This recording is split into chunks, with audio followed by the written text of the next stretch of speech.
Are we good to go?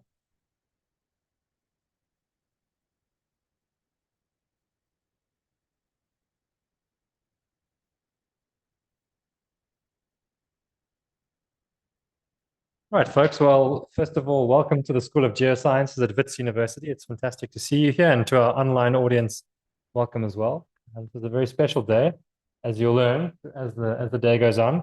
My name is Professor Grant Bybee, and I'm the head of School of Geosciences.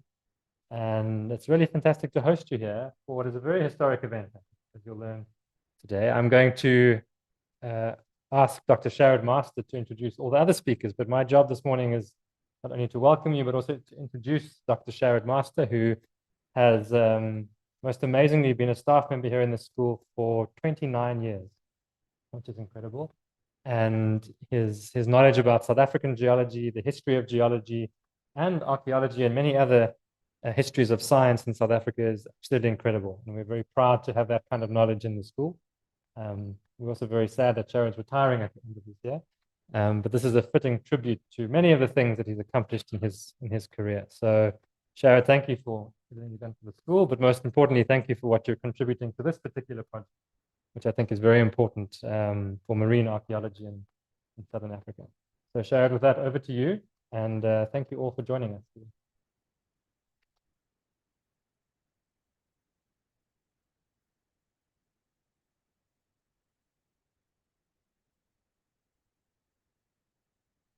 Okay, so welcome everybody, and I just want to introduce the other speakers on this panel at this press conference.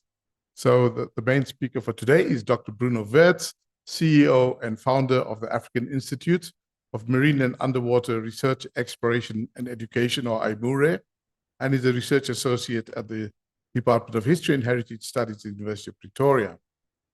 And the other board member who's also here, aside from myself, is Ms. Nazneen Khan, who is an attorney, notary, and mediator with BPG Incorporated in Pretoria.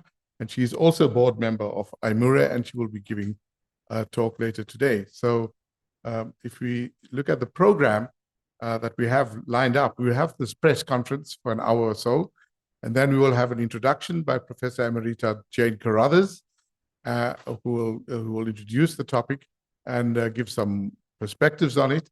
And then Bruno Wits will talk on the Dutch East India Company, its ships and men. And then Ms. Nazneen Khan will talk about safeguarding the past, legislative protections and permit processes for the Haarlem Shipwreck discovery. And then we'll have a tea break, and then we will continue this afternoon with a talk by Bruno Wits again on searching for Haarlem. And then I will give the final results of our metallographic and isotopic studies and ground, seaborne, and aeromagnetic studies that point to the location of the shipwreck and its identity as the Haarlem. So that's what we have lined up today. But going back to the shipwreck and this press conference, it's all about the Haarlem shipwreck and the origins of Cape Town. So what we want to talk about today, the reason we're having this press conference, is to reveal the discovery of the location and identity of a shipwreck that's in Cape Town, in Table Bay, as the remains of the Dutch East India Company, the VOC ship, the Haarlem, from 1647. And this is the ship that led to the foundation of Cape Town and the formation of our modern multicultural and multiracial South Africa.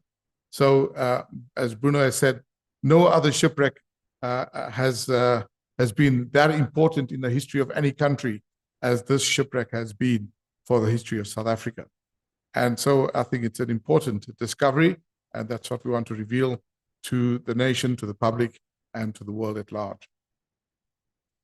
So to talk about the Haarlem, Bruno is the person really who will tell you most about it, but he's going to give two talks today about the Haarlem.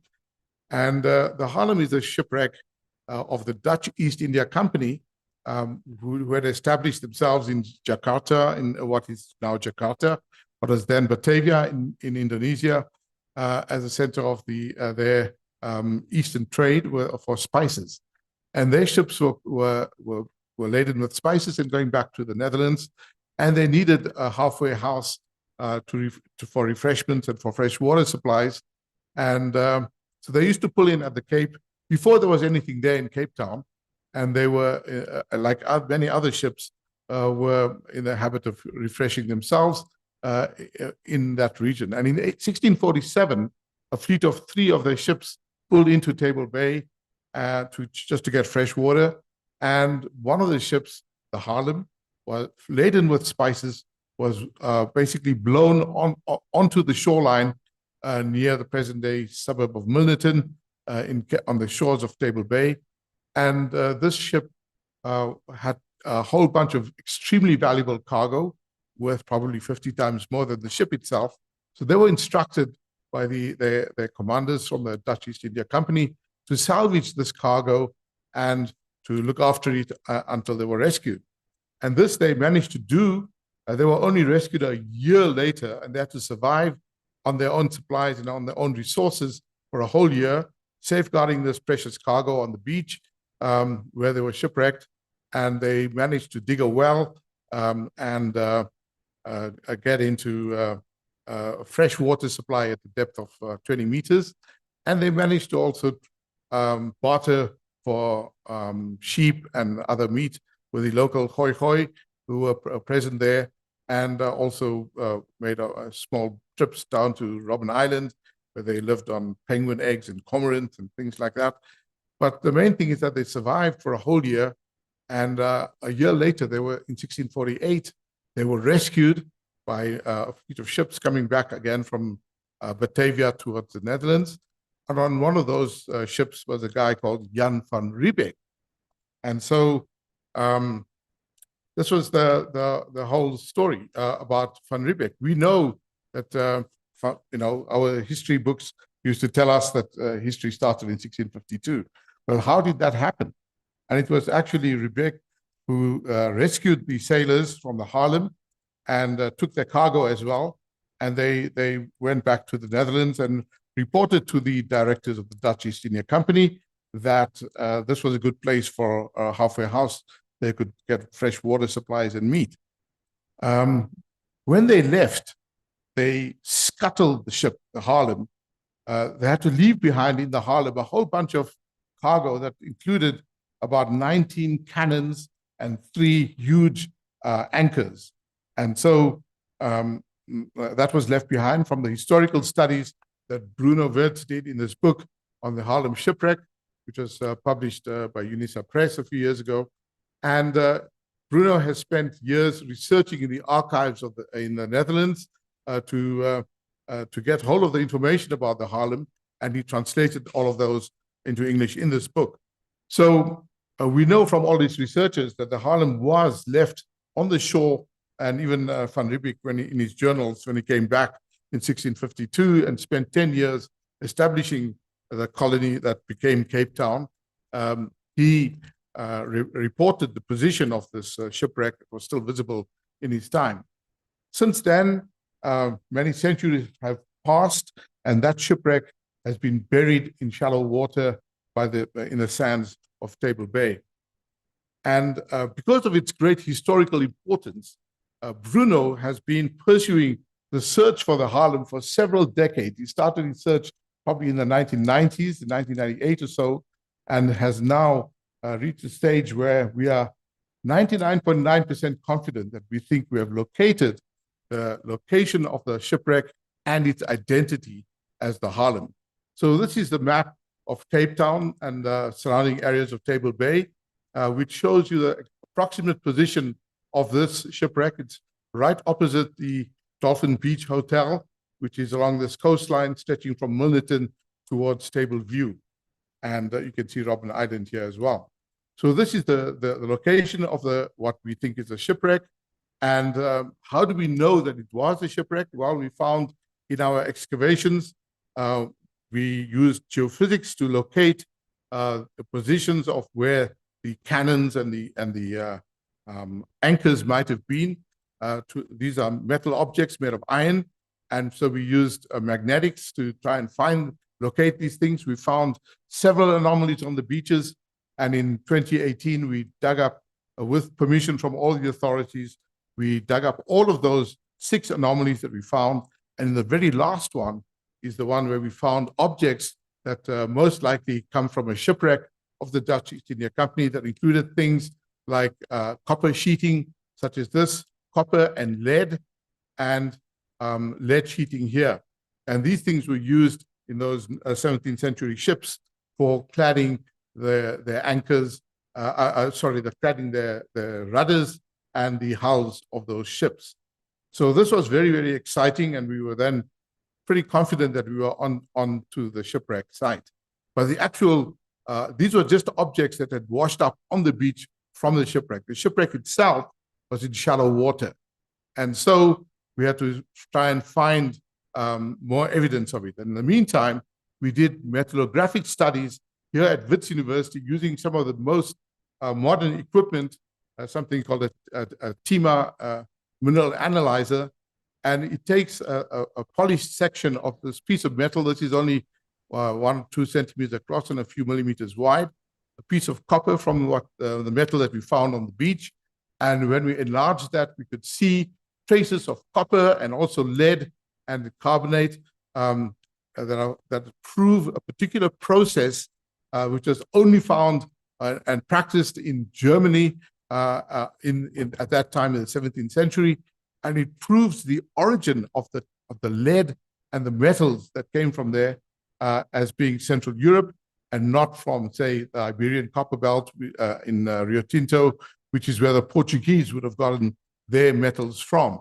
So we can confidently rule out that this was a Portuguese shipwreck and that it was most likely a Dutch shipwreck, and that fits in exactly with all the historical data that Bruno Wits recorded in his researches. So this was the instrument that was used at Wits University, this mineral analyzer. It's called the Integrated Mineral Analyzer, TIMA, and this is Dr. Nonku Madlakana, who was the person responsible for that. And what we found is that also from the composition of the lead in those metals that we found, the lead and the copper, it's identical to the lead that was found in the shipwreck in Namibia, which was found in 2008 on the coastline in the diamond areas, where more than 100 copper ingots of this type were found, and they were stamped with the trademark of the Fugger family from Germany. And our lead isotopic data from the metals that we found on the beach in Cape Town is absolutely identical to the lead isotopes from these copper ingots as well. And so that really proves the identity and the origin of the metals. And then we know that in the 17th century, the Dutch had taken over the copper that was coming over from Germany to the exclusion of the Portuguese. So then this has to be a Dutch shipwreck. And from all the historical records, it can only be the Haarlem, because that is the exact position where the Haarlem was supposed to be. So we are now 99.9% confident that we have this, the objects that we have analyzed are from the Haarlem. And the next thing was to locate the actual position of the Haarlem. And for that, we did the ground magnetics on the beach to locate the objects that we found, but the actual shipwreck is in shallow water. So we couldn't use ground magnetics. We had to use seaborne magnetics from the Council for Geoscience and an airborne drone that was used by some of our associates. And we did a drone survey with magnetometers attached to them like this. This is the drone. And this is the kind of survey that we found. And you can see a whole bunch of magnetic anomalies here, which are the same locations where we found the objects on the beach. So there seems to be a larger area with iron objects that are on the beach or just in the shoreline adjacent to those areas. And then finally, a survey that was done by the Council for Geoscience in Belleville in the Western Cape. They did an entire survey of Table Bay, and we got them to do a special survey in the very shallow water. They did the survey for us, and they located a huge anomaly here. This is an anomaly due to a dike, an intrusion. But this anomaly, and there's another one closer to shoreline there are 2 anomalies which are most likely due to shipwrecks. In our previous studies, when we were looking at the shoreline with all the different magnetic anomalies that we had found, and there are 2 magnetic anomalies here. The first one We excavated in 2018. We found a shipwreck. We thought it was the Haarlem, but then the wood was knotted pine rather than the expected oak from which the Haarlem was made. And so we discovered another unknown shipwreck in this location just outside the Dalton Beach Hotel.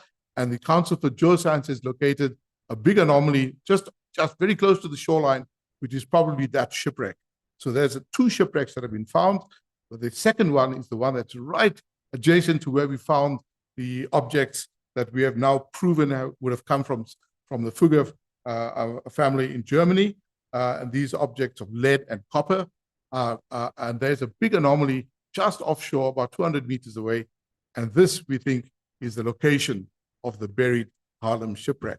And this is what we want to reveal to the world. This is what we have discovered. And we are revealing this because of various reasons. We are still going to publish this information, but we want to reveal it because of various reasons. One of them being that our main researcher, Bruno Wits, you can see he used to be a very fit underwater diving person. He's got a fully licensed scuba diver, and he was the first person to introduce marine archaeology, maritime archaeology in South Africa. So he's the veteran of these archaeological studies. He did 2 shipwrecks in Table Bay for his PhD, and he's the most authoritative person when it comes to shipwrecks in Africa.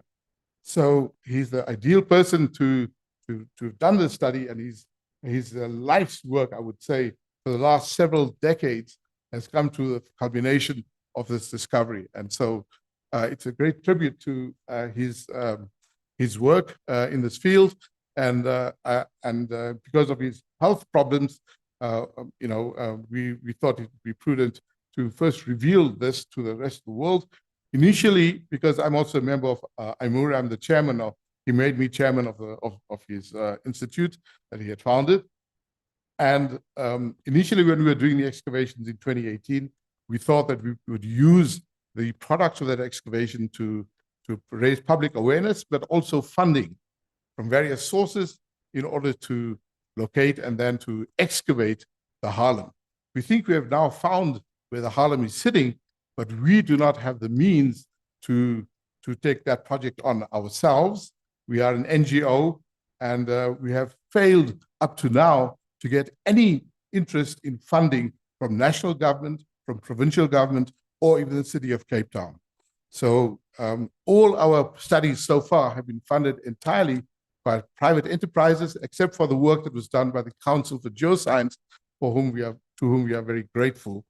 And so currently, we want to just reveal this discovery to the rest of the country and the world, and then it's up to the future generations in this country to decide what to do with this Haarlem. But it can still stay there. It's been sitting on the seabed, protected from anybody for centuries, and it can still sit there until such time as people decide it's valuable enough to excavate. It would cost probably 20 to 30 million rands just to excavate, to exclude the sea, build a sea dam, and excavate this object, and then rebury it. Just record what was out there, rescue a few cannons and objects, physical objects from there. But there are also some very interesting objects that was found that will be revealed in the later talks this afternoon. But what else we have found in this place?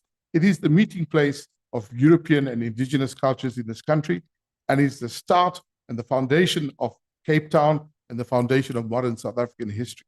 It's certainly the most important shipwreck in the history of this country and possibly of any other country in the world. So with that introduction, I want to then take any questions.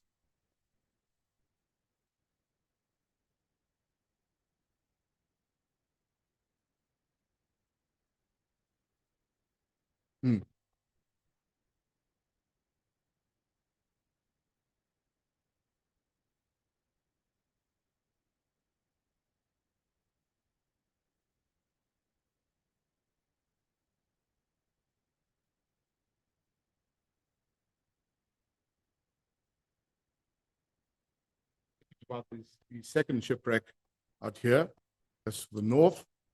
Yes, this was the first one that we found in 2018 when we were looking at the 6 different anomalies. And we excavated it. We found a huge piece of timber that had other bits attached to it. And we got very, very excited.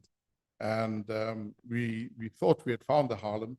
But then it turned out that the timber was made of knotted pine, probably Oregon pine.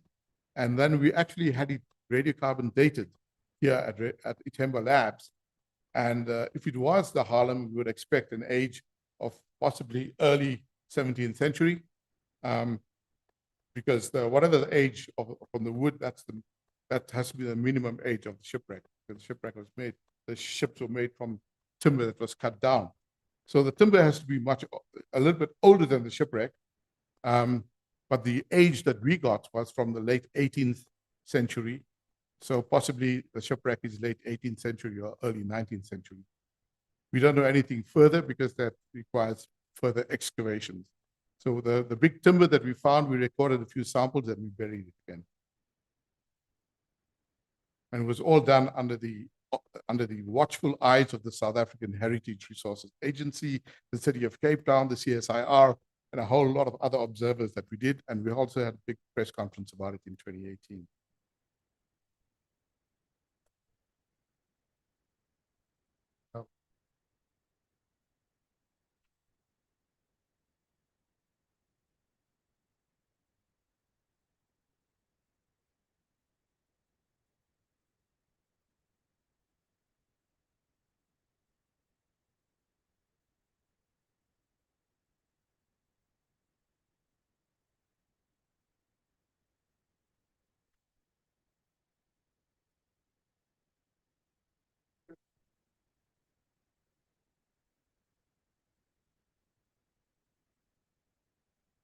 Sorry, can you repeat the question?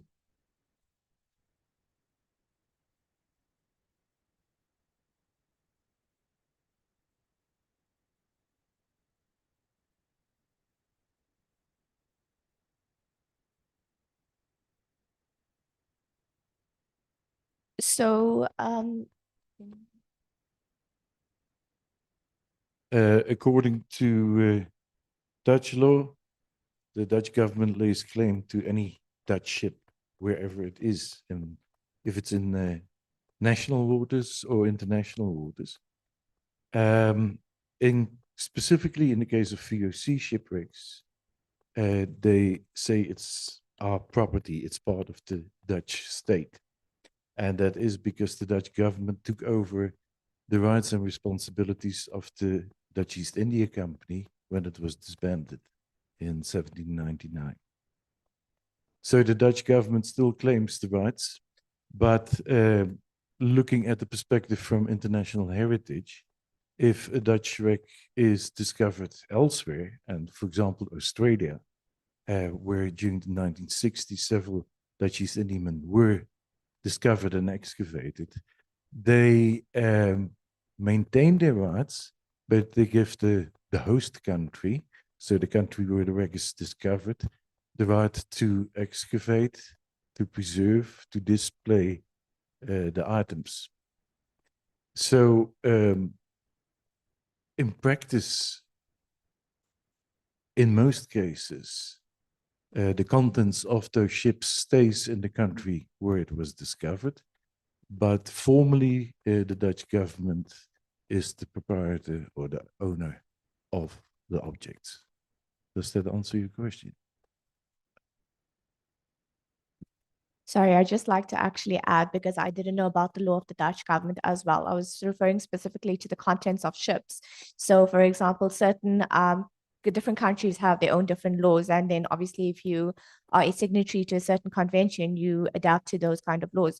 So in America, for example, any ship that's found within the coast of America, they claim that ship, so nobody can touch it. Whereas with South Africa, that's a signatory to all these international conventions, the law of the sea applies, especially in terms of UNESCO. So it's the law of salvage. If you yourself undertook to salvage a ship, that content is yours. But like Dr. Var said, the actual ship belongs to the Dutch government in terms of the fact that it originated from there. So the heritage site will be allocated to them, but the contents, like Dr. Varus said, will then stay in the country in terms of its historical and significant value.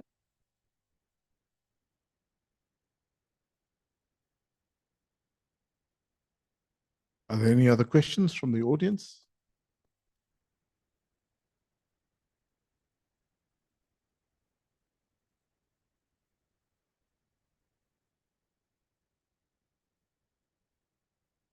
Thanks, Sherrod. Do you have any idea why it ran aground? What navigational systems were being used and what went wrong?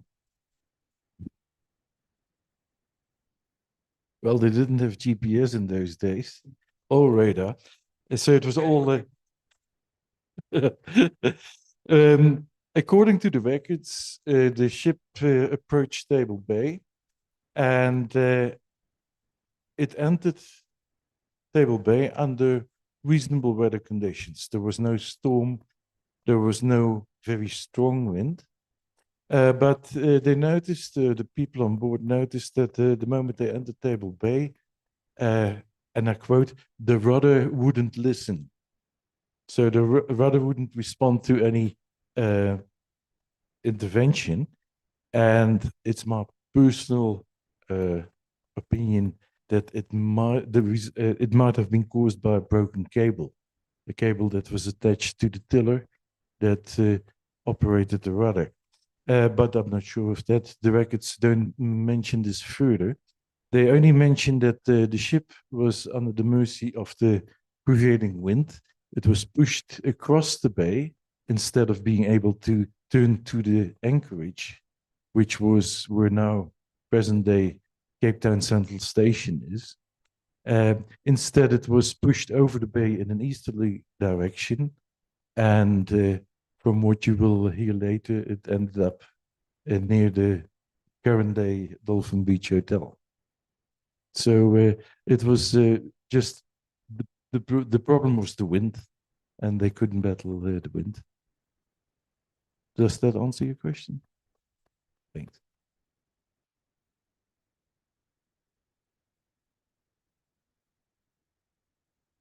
Has there been any interest from the Netherlands government or South Africa House in Amsterdam in either helping you with this or displaying the objects or giving you publicity for international funding? I mean, why are we alone on this, or are they helping in any way? Thank you. Thank you for that question, Professor. And it demands a diplomatic answer. During the course of this project, the Dutch government was informed. And that goes back over 10 years ago. Initially, contact was made with the Department of Culture, Rijksdienst Cultureel Erfgoed. The responsible civil servant there was informed of the project. He acknowledged that he already heard of it, but that was the first formal contact. Then over 10 years ago, I went in person to the Netherlands. I made an appointment to visit the department. I informed them of the state of affairs. That was acknowledged, but no further action was taken. A few years later, I was back in the Netherlands. I made another appointment, informed them of the state of affairs, was told that maybe there would be some finance available to support research. I was invited to draw up a budget and a plan, which was done. It was on their request revised a few times. It took over half a year, and the answer at the time was there is no money for this. And the final contact, direct contact I had with them was just before COVID when I visited again. And it was only indicated that there might be some funding available, but after the next stage. So that was the answer from the Dutch government.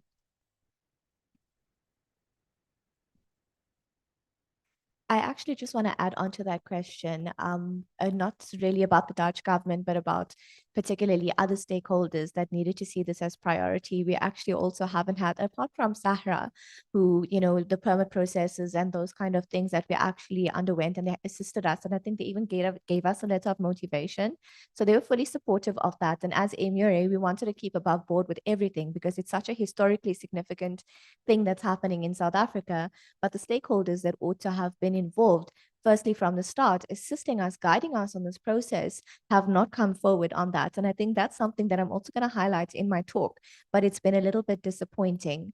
So from our side, it's been a real challenge, you know, trying to keep up with these legislative provisions, keeping up with these protocols, trying to remain above board as much as possible, because we have a responsibility as archaeologists, as historians, as geologists, you know, to not only to record and not only to record the data and that sort of thing with the ship, but also to retain or maintain the integrity of the ship with regard to all the legislative processes. So I think that's something that really needs to look forward. That's something that the government or the other stakeholders needs to come forward on about. When you go to university, for example, the first thing you learn about the introduction of the Roman Dutch to the Cape, you learn about Jan van Riebeeck. Where's the rest of it? Why aren't we told about the Haarlem? The first time I found out about the Haarlem is when I was Googling hidden treasure, or treasure at the bottom of the ships. Why are we not being taught this in universities? And I think that this is so historic that this is something that needs to be put down on paper.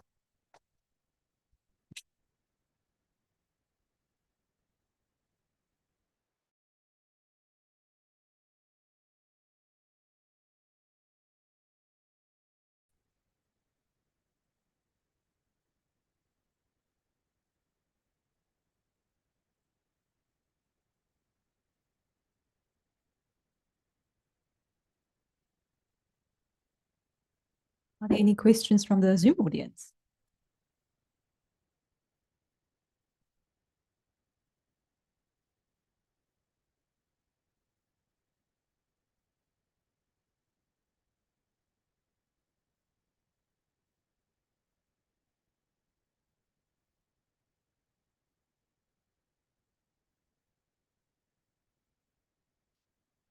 A colleague of mine just said that she's watching online, and she says, why won't the government fund it? Very sad. How come we're not getting any feedback from the South African government at all, or any of the politicians, etc.?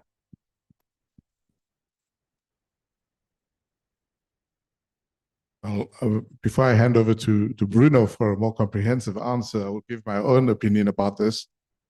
I think it's political, and it's political because it's this so-called start of colonialism, if you like, but it's actually the start of European involvement in South Africa, and the establishment of the first settlement from Europe in South Africa.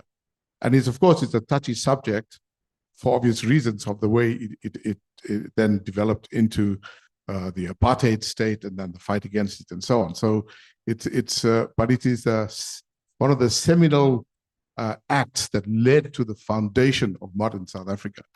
Whether you agree with that history or not, you don't have to agree with it. This was history. This is what really happened. And this is the importance of this shipwreck.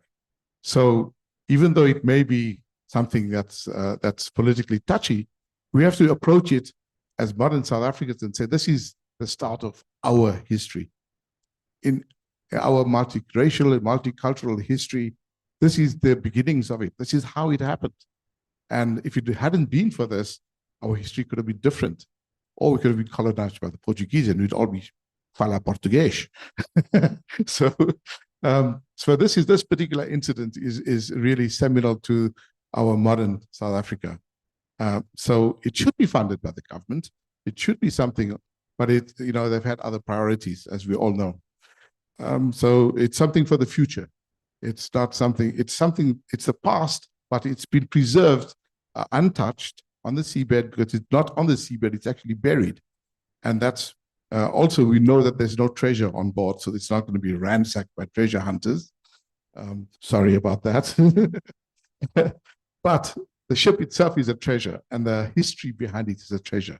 And that's what we need to reveal. But I'll ask Bruno for his additional opinions about why the South African government was not involved. I can't give you a reason why the national government is not involved or what the excuse is for not supporting this. But the beginning of the year, in February, if I'm not incorrect, I sent out a general letter to the state president, the deputy state president, the speaker of parliament, the minister of basic education, the minister of higher education, the minister of culture, the minister of the interior, and several others. Over 10 ministries were approached with a basic background information on the Haarlem project with reference to our website for background information. And the only request was a letter of support to assist us in approaching foreign governments, and as mentioned, especially the Dutch and the German government, because a lot of VOC personnel was also were Germans. And so the request was only for a letter of support. And I didn't get one single response, not even the decency of acknowledging receipt of the letter.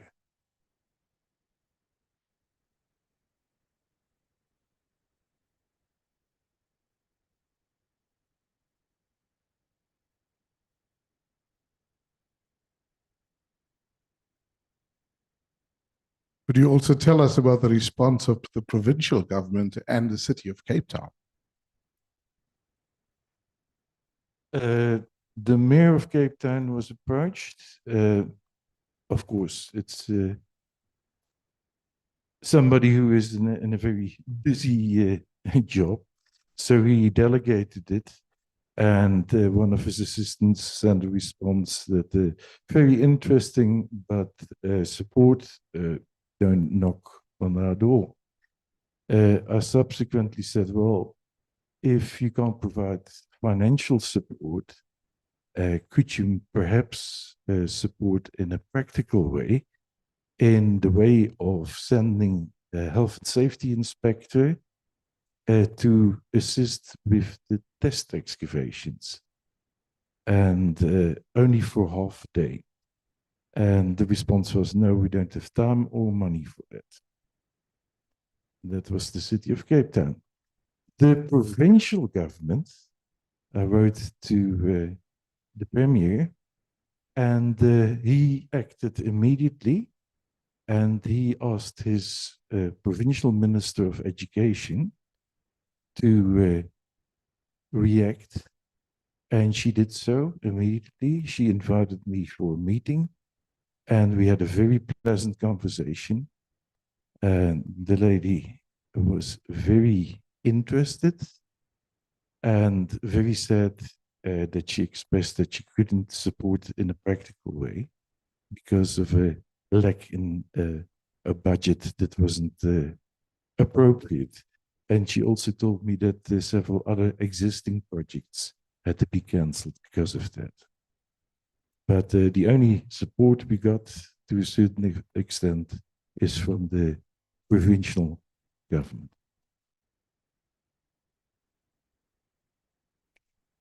I think also, if I have to just add, I love the question and I like the fact that it was asked, but this is, I think if the message had to get to the government of South Africa, the message today or our purpose today was not to, for lack of better words, diss the government or anything like that. It's more like we're calling out to you at this point. There is a marine archaeologist, there's a geologist, we have a historian, and then there's me, an attorney, who, are trying to drive this project forward. And I think Dr. Varis has been trying to drive this project forward for many, many, many years.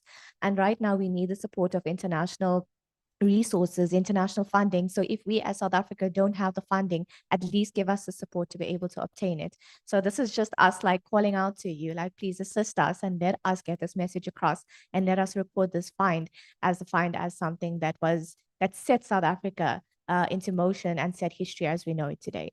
So calling out to any of the government, if they're going to receive this message, please assist us.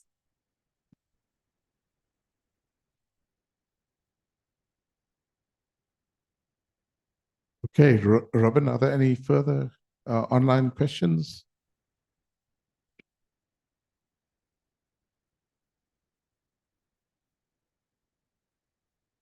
Okay, then I guess if there are no further questions from the audience, then we could call this press conference to a close. And any other questions can be addressed to either to Bruno or to myself via email, and we'd be happy to give you more information. And also it's on the website of IMURE, the African Institute for Marine Underwater Research, Exploration and Education. So we will resume our program at 1:15 with Professor Jane Carruthers, who will get the talks going and introduce the whole topic. And we will, as advertised, start at 1:15. So we'll have a short break now. Thank you.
just now when I switched it on, yes, they were having what they called a press conference. And then the lecture was supposed to follow.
Rusty.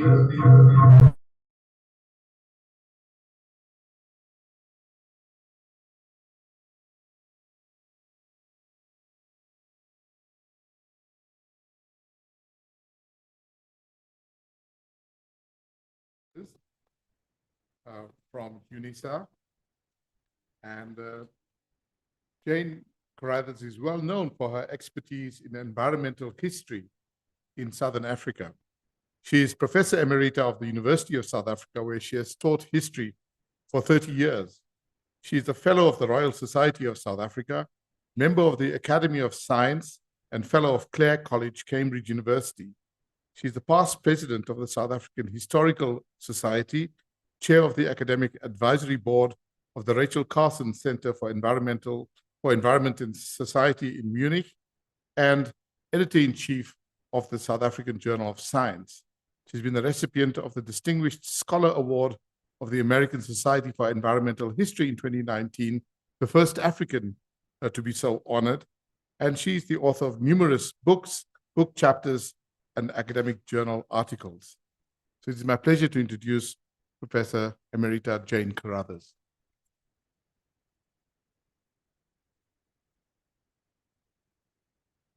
Good afternoon, everyone. I hope I can be heard.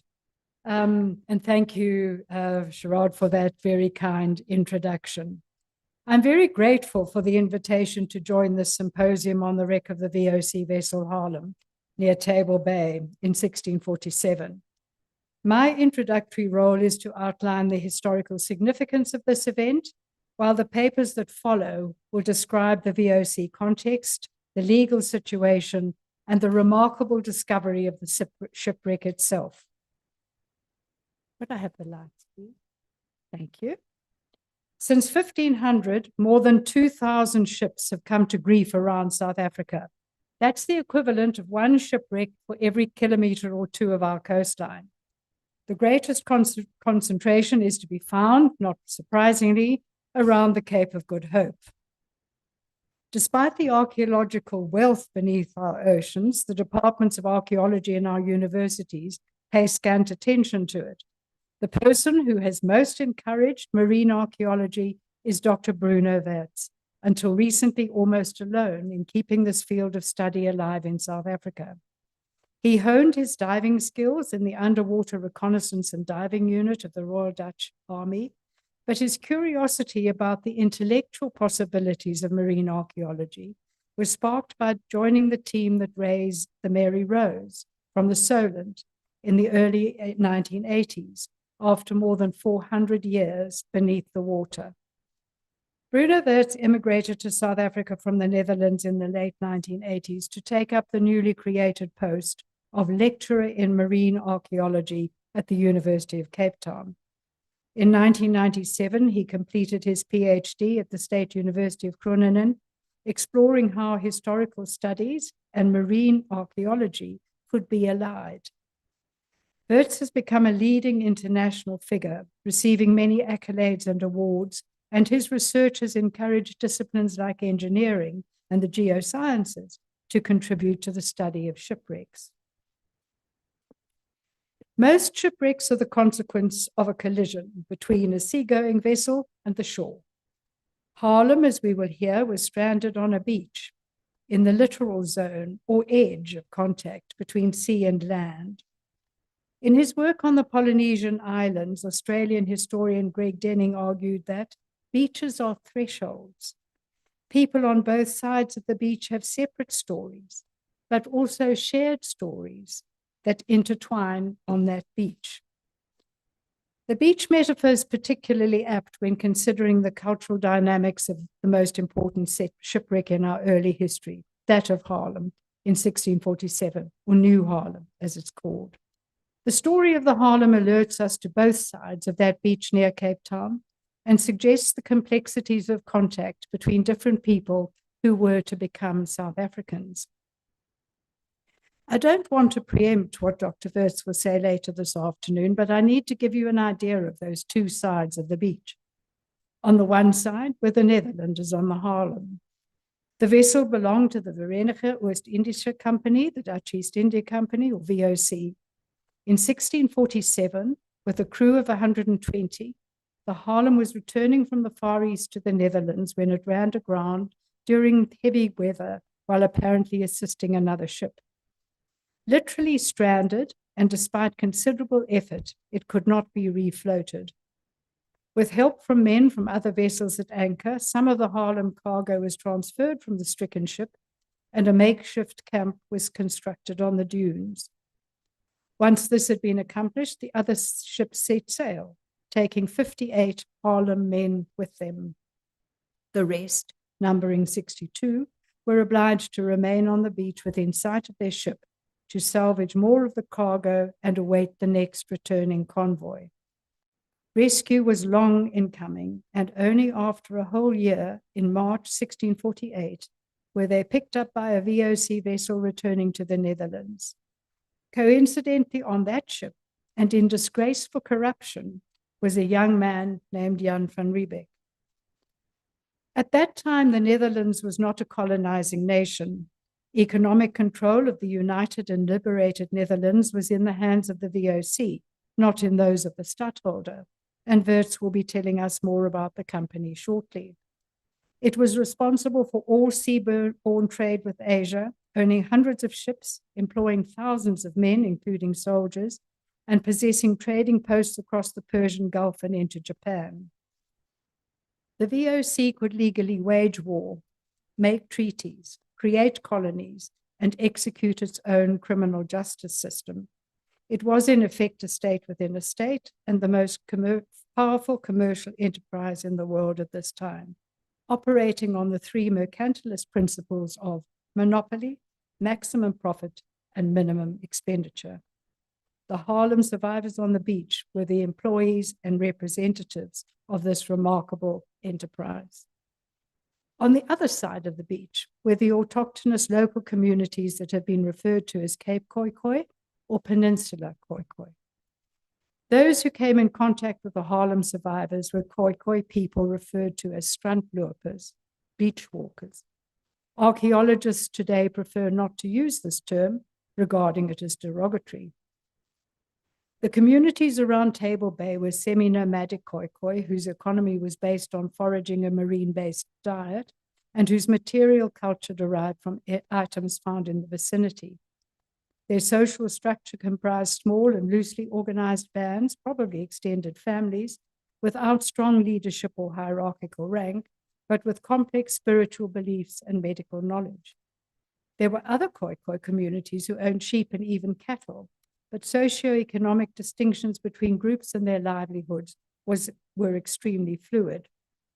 Those living on the coast were not unfamiliar with people from Europe, for by 1647, many vessels had made landfall and engaged in barter with them. But over time, the local people became less alarmed, believing that the visitors were transient who would not stay long. A strength of Wits' 2017 book on the Haarlem is that it contains original archival documents in Dutch and English translation. One is the journal of Leendert Jans, a junior merchant who was in command of the stranded Haarlem men. We have entries from the 25th of March until the 14th of September, 1647. Regrettably, the rest are missing. In his journal, together with the weather, the salvage operation, and fishing and hunting, Jans describes the relationship between the humans on either side of the beach. More than a month after the shipwreck, on the 18th of May, 3 inhabitants of these parts, as Jans referred to them, made their appearance near the camp.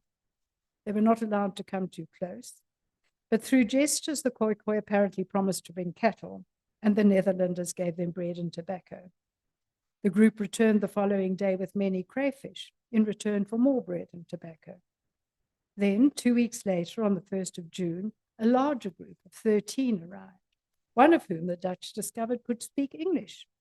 This was probably a Garinke corner man named Archumato, or Harry, who had visited Bantam aboard an English ship.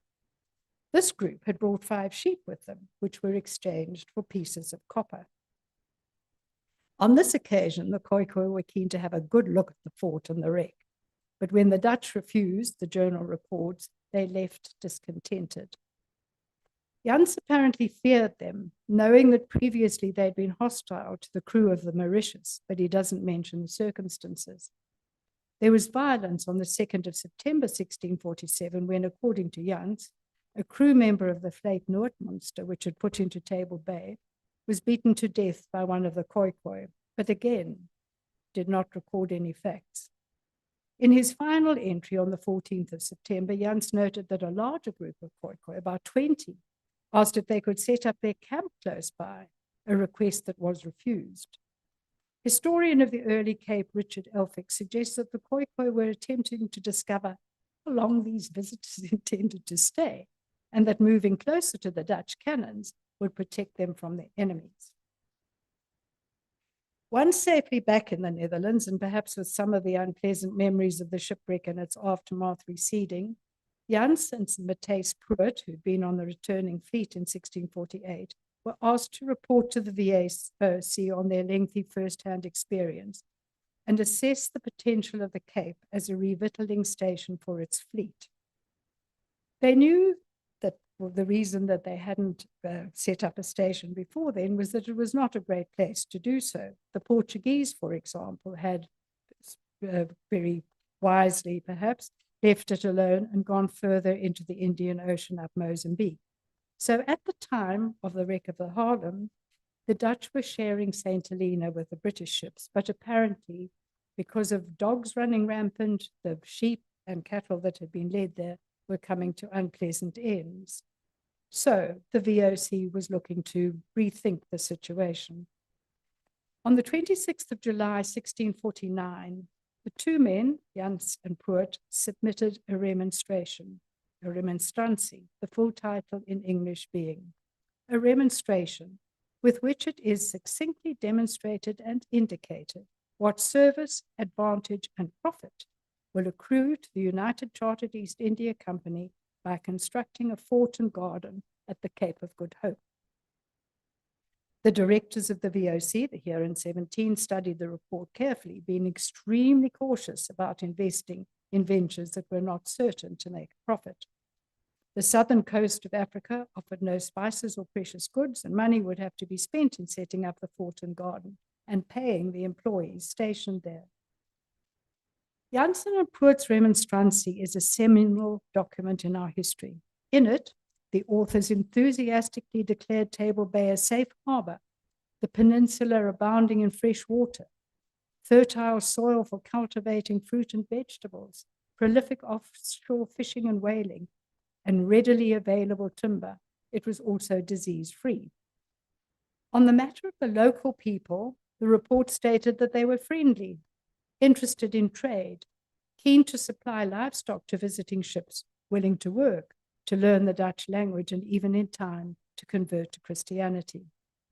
In short, it would not be long, according to the remonstrantie, before the Cape Peninsula would be transformed into a micro-Netherlands, populated by happy VOC employees, working at intensive agriculture on small productive plots in harmony with their laborers and benefiting the VOC.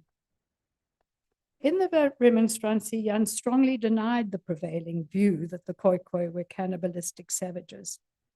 The wording is important. Part of the document reads, "Others will say that the inhabitants are savages and man-eating people and that no good is to be expected from them. This, however, is nonsense. It's true that some sailors and soldiers were beaten to death by them, but the reason for this has always been kept quiet, to clear those of ours who gave them reason. We believe strongly that the farmers in this country, that's the Netherlands, when one would shoot their cattle and take these away without payment as no justice was to be feared, would not be one hair better than these inhabitants. We of the aforementioned ship Haarlem testify very different in that matter. It is therefore beyond doubt that the killing of our people is caused more by revenge due to the stealing of their cattle than because they want to eat them. Any new settlement should have a good commander who treats the indigenous people politely and who pays for everything that is bartered from them." Having studied the document, the Heeren 17 sought other views. One person they consulted was Jan van Riebeck, then in disgrace and about to be discharged from the VOC, which he was. While head of the post in Tonkin, northern Vietnam, he was trading on his own account and thus defrauding his employer. Like Pruit, van Riebeck had been on one of the ships that remained at the Cape for 18 days before returning to the Netherlands with the rescue Haarlem 3 on board.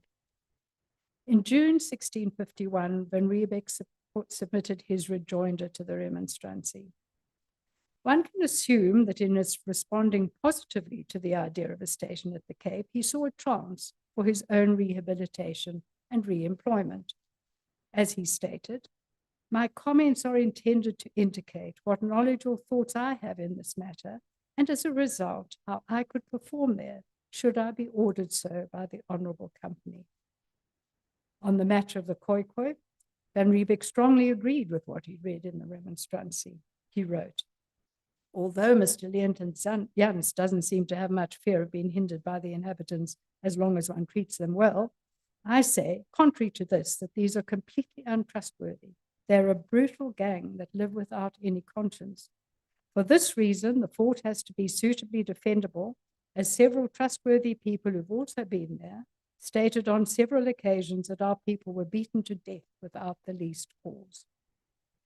Van Riebeck went on to suggest exactly how the fort and garden might be constructed, and ending with Fawning pleading to be given this appointment and expressing the hope that the company would offer him further promotion thereafter. The VOC took the decision to establish a refreshment station and appointed Jan van Riebeck as its commander the following year. The historiography of the early Cape is rich, and historians have given considerable attention to this period. I learned about the Haarlem at UCT in the 1960s, taught by Eric Axelson, who was a great believer in the interface between archaeology and history, as he was dealing with the Portuguese on the east coast of Africa. Nevertheless, the visualization of our past through a dramatic event like the wreck of the Haarlem excites the historical imagination and encourages understanding and debate. We cannot blame the trajectory of our history on Jan van Riebeck alone, as the title of the 1952 book by Marquardt and Mervis so humorously suggested, blame it on Van Riebeck, but his attitude and actions played their part. There were many other factors that shaped our past, as well as the treatment of what scholars refer to as the other. Jans had misread the environment, and his predictions did not come to pass. Cable Bay is treacherous, and many ships were unable to make landfall. Small-scale vegetable farming with European crops is inappropriate for the climate and soil of the Cape. The transhumant Khoikhoi were not willing indentured cultivators, but independent foragers and pastoralists. And as for the VOC employees at the station, for they were not voluntary colonists or settlers, they quickly found hard manual labor to be uncongenial, and the VOC was obliged to import slaves. Moreover, large numbers of employees found the VOC restrictions to be very onerous and either absconded or were freed from their service contracts. Many trekked inland with cattle, imitating the lifestyle of the indigenous people. The long-term impact of the VOC outpost at the Cape was the emergence of a social order and class distinction based on race, an outcome that has had far-reaching consequences for the political, social, economic, and environmental future of our country. Jans en Poort's image of a contained post at the Cape did not come to pass, and after a century, the refreshment station had become an extended region over which the VOC, then facing bankruptcy, had little or no control. It's important that this interdisciplinary symposium is being convened today and that the work of Bruno Wits is being celebrated. Historians and archaeologists are increasingly coming to appreciate the benefits of integrating their two disciplines in uncovering and understanding our past. While it remains the case that the tools of historians are principally written documents and those of archaeologists material items, the case of the Haarlem is a valuable example of the two operating to mutual benefit. Thank you.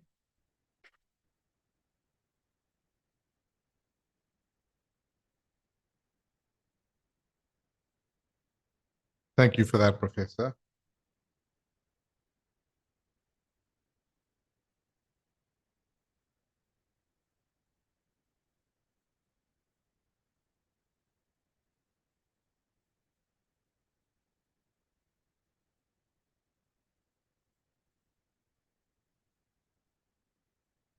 Okay, I would like to move on now to our main speaker for today, Bruno Wits himself.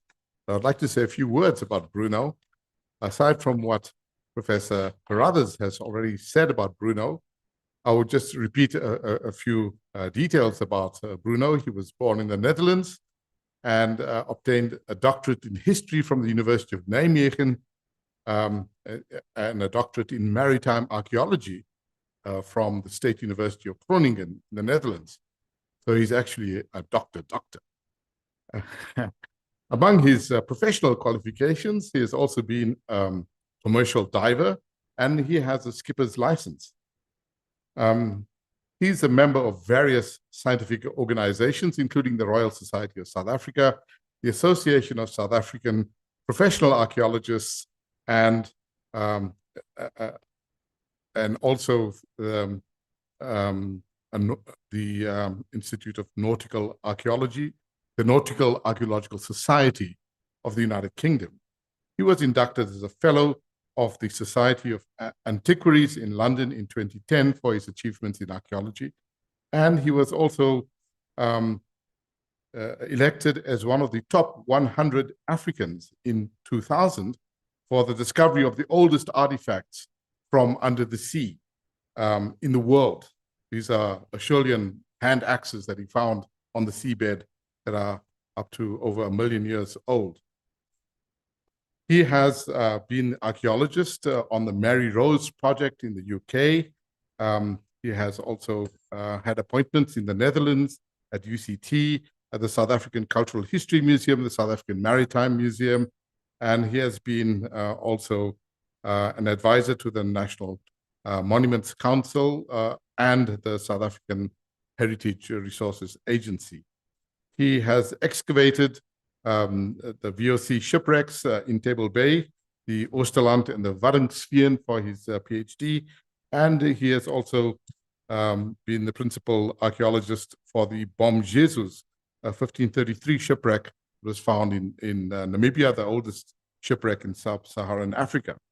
He is widely published in international journals, has published books, and has appeared on radio and television in many countries worldwide. From 1998 to 2012, he was the director of the South African Institute of Maritime Archaeology in Cape Town. And since 2021, he has been the founder and CEO of IMURE, the African Institute of Marine and Underwater Research, Exploration, and Education. So I call upon Bruno Wits. And he's going to talk about the Dutch East India Company, its ships and men.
set to go.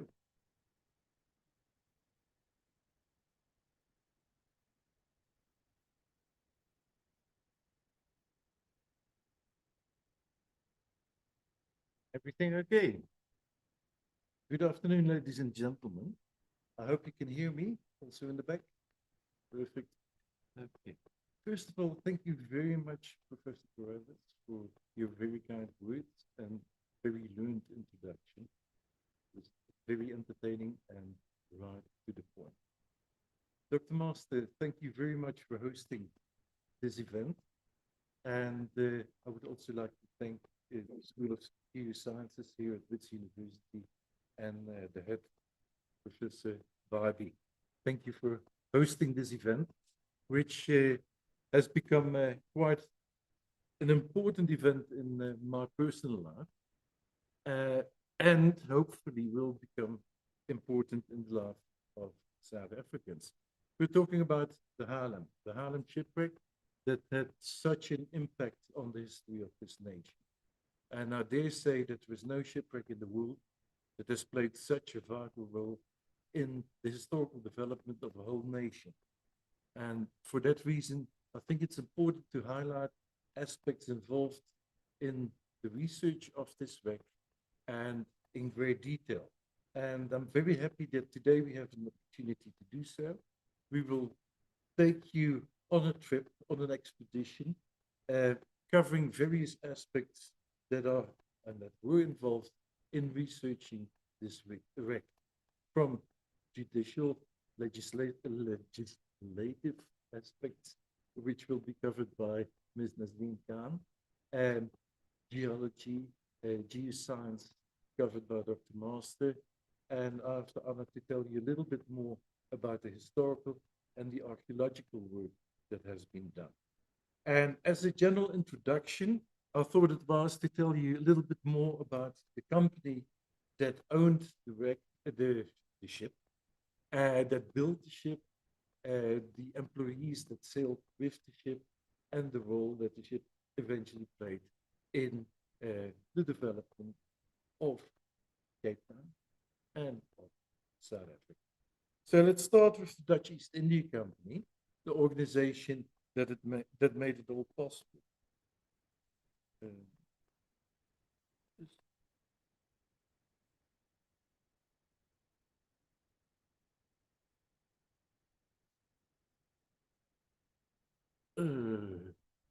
Your keyboard is very different from mine, so which one is it?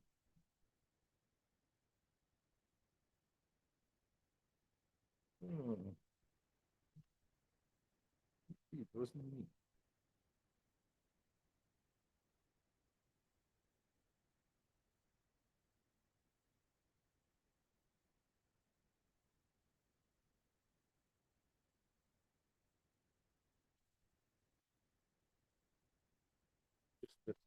Okay, thank you. Okay, so we start with the Dutch East India Company, a company that was established in the Netherlands in the early 17th century. But there were some predecessors. There were several other smaller trading companies in existence in the Netherlands towards the end of the 16th century. And these are generally called voorcompagnieën, those companies that preceded the United Dutch East India Company. And these four companies, these smaller companies, started exploring. They started exploring sea routes they could use to import products. And sell them.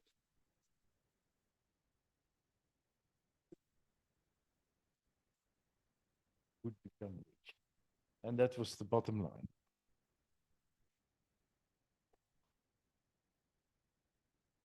Now, these companies, these voorcompagnieën, they started exploring different routes. And one of the most interesting story about these is the journey that was undertaken by two guys called Barends and Van Heemskerk.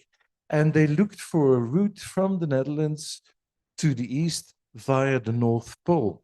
And they did so towards the end of the 16th century. And here you see an account of that disastrous expedition. They got stuck in the ice and were forced to spend the polar winter season in a shelter, a makeshift shelter called the Behoudenhuis, which was constructed from ship's timbers. So once the polar winter was past, they were stuck because they used part of the ship to build the shelter. So they were forced to build a smaller sailing ship and finally managed to get back to the Dutch Republic, as it was called then. There were other expeditions sent out. A famous name in that context is Henry Hudson, who served under the Dutch West India Company, and he tried to reach the east via Canada. There were other expeditions that explored North America, but most of them approached, let me rephrase that, they sailed through past the Cape of Good Hope because that route was already known through industrial espionage on the Portuguese. These voorcompagnie, these pre-existing trading companies, were fierce competitors. And because of that, they did harm to the national economy in the Dutch Republic. And because the Netherlands at the time were at war with Spain and Portugal, the 80 Years' War, it became a bad thing to have in your national struggle for freedom. So a Dutch politician, Johan van Oldenbarneveld, said that this had to stop. And he disbanded those smaller companies and united, or made a proposal to unite them under one banner. And that is where the name the United Dutch East India Company originates. Well, the company was approved. It didn't get a royal seal, but it got the approval of Parliament. And in 1602, the company was formally established, and it received an octrooi, or a right, from the Dutch National Parliament. And this right existed for nearly 2 centuries. This is one of the most well-known symbols, I think, or initials in the world, the VOC, as seen on the gate of the Cape Town Castle. And this gate also shows you some other aspects which are worth mentioning. Already the name indicates verenigd, so a united amalgamation of the old companies. And those old companies existed in different cities, different Dutch cities. So these Dutch cities became also the regional offices of the United Company. And the most important regional office was Amsterdam, which you can see here. And Amsterdam Chamber, or the Amsterdam office, held 50% of the shares of the company. The next of importance was Zeeland, the province of Zeeland, symbolized by the town of Middelburg. And this chamber, this office, held 25% of the shares. And the rest was divided among smaller companies like Delft, Hoorn, Enkhuizen, and Rotterdam. Now, the most important one, as already indicated, that held 50% of shares was Amsterdam. And the office of the Amsterdam Chamber of the Dutch East India Company still exists. It's now part of the University of Amsterdam. And it is on this courtyard that the people that sailed with the ship originally assembled to be engaged in the service of the company. And this employment took place on the ground floor, the first floor. And the important decisions were taken by the directors of the regional chamber, so the directors of the Amsterdam Company, and the Heren 17. And those were the top directors, the main important people of the company. And these 17 people were selected by the various smaller regional offices. So decisions with regards to the Haarlem were taken by committees from the Amsterdam Chamber, and we can actually pinpoint down the general committee room where these decisions was taken was here on the first floor. Now, the company's influence stretched worldwide. I already mentioned to you that the emphasis was, of course, on Asia, on the importation of Asiatic products, and those were transported back to Europe to be sold for a profit. Now, the company's influence stretched over a large area. It had a regional factorijen or merchant stations in places like Persia in the Middle East, in India, all around the coast of India, Ceylon, Sri Lanka. But the main emphasis was on Indonesia, current-day Indonesia, which was called the Dutch East Indies. And the capital of, what is it now? Sorry. Batavia, or Jakarta, modern-day Jakarta, was the central nervous system, or the headquarters of the Dutch East India Company in the East. So from here, all kinds of decisions were taken that influenced the whole region. The Cape, of course, played a very important role. Initially, not so much as a settlement, as Dr. Carruthers, Professor Carruthers, sorry, already indicated.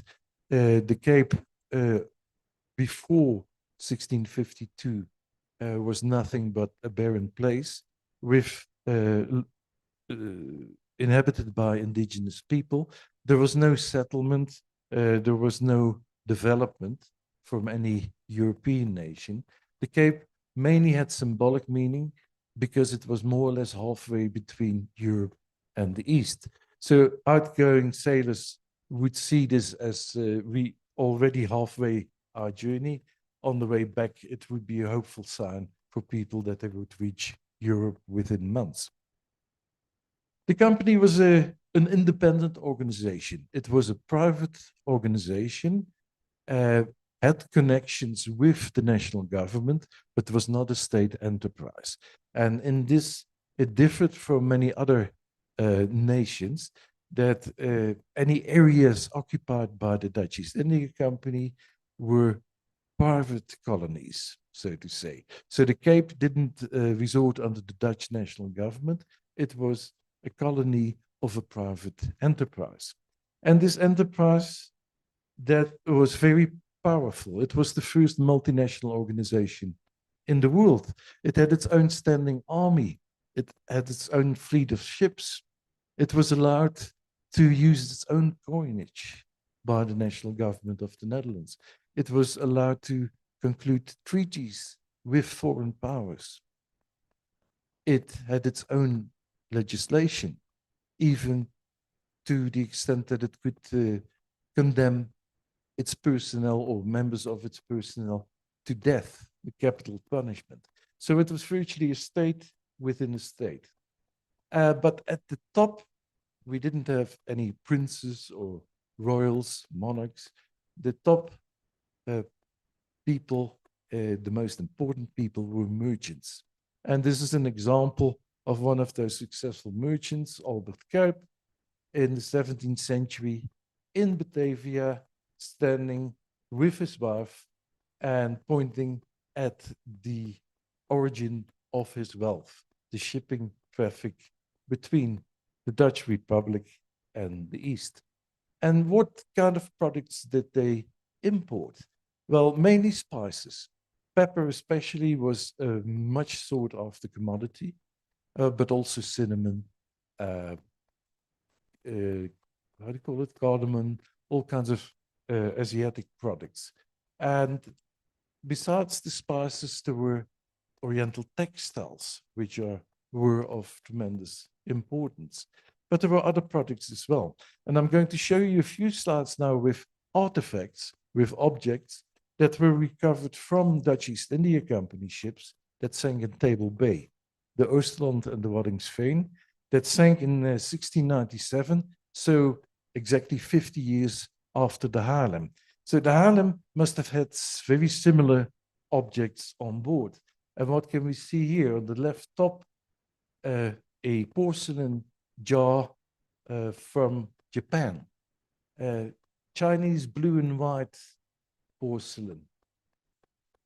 Miniature vases, but also Buddhist deities. This is Liha, a mountain god. An incense burner in the form of a dog of Fo or a Buddhist lion. Sealing wax. And here the pepper already referred to. Can you imagine being underwater for hundreds of years? When we brought it up, it still tasted and smelled like pepper. And then other things like tropical hardwoods and cowrie shells, which were used in international bartering. And for that reason, cowrie shells from the Maldives can be found in African headdresses and masks and clothing. Now, the company operated in the east from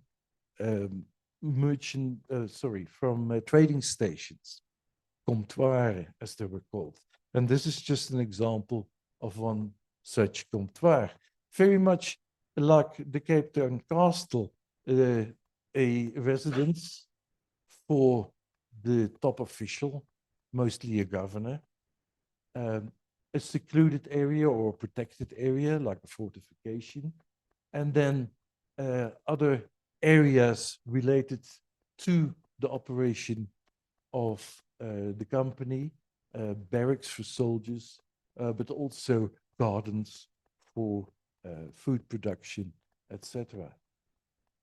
Now, the company had far-reaching influence on affairs, not only locally in the Netherlands, but also overseas. And those you can deduct directly from the written word, from the documents, from regulations that were issued, but also there are more subtle traces. And one result of company influence overseas is, for example, in the layout of towns. And this is an example of New York. Okay, this resorted under the West India Company, like the little brother of the East India Company, but the same principles applied. In New York, you had a fort, and some of you might notice that this looks exactly like Van Riebeek's fort. And then streets laid out in a grid pattern. And that is the origin of New York's street plan, but also of Cape Town's street plan. Architecture, an example, the Slave Lodge in Adderley Street in Cape Town, but also think of Cape Dutch architecture, also direct influence of the VOC, but also think of cuisine, especially the Cape Town cuisine with its mix of Dutch menus, but also curries, boboties, things from the East. As already indicated, in the East, the central organization was based in Batavia, and just an example of the castle of Batavia, where the Governor General resided, and that was the most important person. And his influence reached as far as the Cape, once the Cape was established.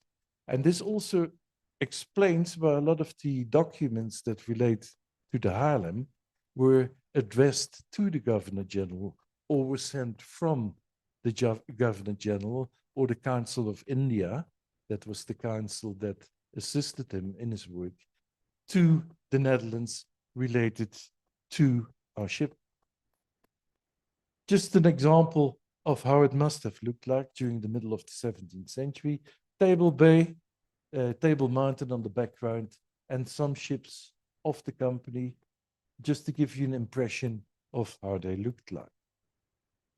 Because now I'm going into the ships specifically. As I already mentioned, the ships were built by the company themselves. They had a whole fleet of vessels. And during the nearly 2 centuries of its existence, several thousand of ships were operated by the company, most of which they built themselves. And this is an example of the Amsterdam dockyard of the company, where you see several vessels being constructed. Of course, these dockyards also needed personnel, needed equipment, needed workshops, smaller workshops to produce parts of the ships, parts of the construction. And this is, for example, a smithy at the dockyard in Middelburg, the second most important regional office. Now, to give you an impression of the size and the layout of these ships, a ship has a front, a bow part, a back or a stern part, and different masts. Now, this is an artist's impression, a cut through a hull of a Dutch East Indiaman from the main mast, which was in the center, looking to the front, the bow part. And you see different levels. This is the lowest level, the cargo hold. Then a first deck, and this deck contained the anchor ropes, the cables for the anchors, but also the sleeping quarters for the soldiers on board. And above the soldiers were the members of the quarters for the sailors. And this was done specifically because on board the soldiers didn't have any specific function. They were merely there to be transported to the east to serve in the garrisons there, to protect the colonies. But on board ship, they could play a role if the ship was attacked or was involved in an aggressive action. But for the rest, the soldiers were kept below deck as much as possible, not to be in the way. The sailors, of course, had to operate the vessel, and for that reason had to be ready for immediate action. Now, I already told you this was the cable hold, and this is one of the anchors of the Oosterland. This is on the seabed, about 200 meters away from shore, opposite the north part of Paarden-Eiland industrial area. And this gives you an indication of what we can expect on board Haarlem. The records have indicated that 4 big anchors were left in the hull of the ship. And this is a practical example of how these anchors must have looked like. And of course, their dimensions, which have been recorded. This is another view of a cross-section of a Dutch East India Company ship, looking from the middle, the central mast, to the back, to the stern. And here you can see that the back part of the cargo hold was bordered by another area under decks. This was the provision room, and into the provision room and the powder room. And here you see barrels that contained like salted meat or beans or grounds or peas. We see bags with other edibles. We see Dutch cheeses here on the pile. But the main reason why I wanted to show you this is also to show you the sheets, the copper sheets with which these provision rooms and powder rooms were covered. And that was to keep them dry. And of course, for the powder to prevent any sparks. That's why no iron was used, but copper. Now, above these, we again have a deck for the crew. And on top here were different decks to accommodate the officers on board the ship. Now, these ships, although they, in essence, they were merchant vessels, they also had a function for offensive and defensive purposes. And to that effect, they carried guns as well. And this is an example of a bronze cannon from the Oosterland. And the Oosterland, although it was a ship from the regional office of Zeeland, had guns that were originally intended for Amsterdam, as you can see here. The reason why they were bronze is because these were erected next to the compasses. So it was to prevent deviation of the compass. But most guns on board were cast iron. Now, of course, these ships contained not only goods and equipment, but also people. I already mentioned soldiers, but sailors, of course, as well. And this is a picture of a sailor returning from the east. And you can see the ship with which he returned. The man dressed in Dutch attire, smoking a clay tobacco pipe. His sea chest that contained his equipment, but it's on the way back. He's on the way back. So he takes with goods to augment his very meager salary. Some goods imported to the Netherlands with the approval of the company, because they realized, well, the salary we're paying is not enough. So they did allow private trade to some extent, but most people took advantage and they imported many more goods. And that is one of the reasons why Jan van Riebeeck was recalled to the Dutch Republic. Now, these people didn't trade in as many goods as the higher officers or Van Riebeeck. This guy only has a parrot with him, a monkey, and then some oriental objects. Can be small porcelain vases, can be spices. Opium was also a very sought after product. And on top the text says, ik heb vogelen, theegoed, apen. Ik brand om bij jou te slapen. And I don't know if I should translate this, but it says, I've got birds, teaware, and monkeys, and I burn to sleep with you. And that just indicates a little bit about the sentiment of these people, understandably, because it could take 9 months to cross from Batavia to the Netherlands. So imagine 9 months at sea. Because of these conditions, imagine a ship that doesn't have refrigeration, so the only fresh produce you get is shortly after leaving port. So maybe for the next 2 weeks you can have fresh fruit, but then everything is either consumed or starts rotting. So you're depending on meat which is salted, beans that are dried, ship's hardtack, ship's biscuit, which if you have any teeth left, it's just impossible to swallow. You can imagine the vermin having to be cooped up underneath decks for 9 months, only maybe having one spare set of clothes, not being able to go to a proper bathroom, and not being able to wash on a regular basis. So that causes all kinds of conditions that are not very good for your health. And a typical example is standard issue of sailors and soldiers at the time, lice combs. Lice were a plague on board ship. But there were also more pleasant moments, time to relax, smoke your pipe. And every sailor, every soldier was issued with a set of clay pipes. There were other ways to spend your pastime. Some people took up a hobby. And here you see a tropical nut recovered from the Oosterland with a little face cut out. You see the eyes, a moustache, and even a little clay tobacco pipe.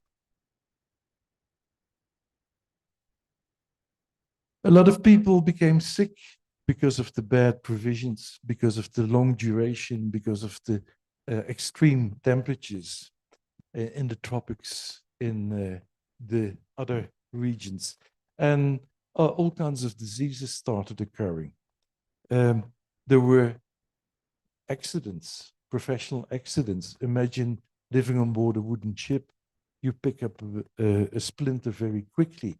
And in the barber surgeon equipment that we found, again, porcelain, Japanese white porcelain, these albarellos or ointment jars still contain ointment. And this ointment was analyzed. It is based on tar, and that was known as an ointment for drawing out splinters. We find other barber surgeon equipment, like these two, these form a handle when you put them together. The iron has rusted away, but this was the handle of a scalpel, or in Dutch, a vleem. And that the word in Dutch for something very sharp is vleemscherp, so derived from this surgical instrument. A syringe for the treatment of venereal diseases. And the favorite medicine was mercury. So you can imagine that not only at the end of a 9-month voyage at sea, people returned starved, worn out completely, but maybe also affected by the mercury that they were injected with. Some examples of souvenirs that were brought with, or private trade. Dogs of foe, incense burners, you can see here from the little cone that held the joss stick. Different types of porcelain. This is interesting because it also indicates private trade. This vase here was found inside the jug to the left, in the back part of the ship, which indicates private trade, if it was smuggled or if it was bought with permission. I can't tell you, but what I can certainly tell you is that this is the first archaeological evidence of a practice which was common with the VOC. And VOC, as already indicated, means Verenigde Oost-Indische Compagnie. In Dutch, it has also been interpreted as vergaan onder corruptie. So going down under corruption, importing a lot of stuff that didn't reach the formal coffers of the company, but ended up in the pockets of people. And that is why the behavior of Jan van Riebeek was not that strange. I already pointed out to you the place where a lot of the meetings took place, where the Chamber of Amsterdam specifically. And this is a picture of the directors of those chambers during their meetings. And one meeting in specific is very important for our story.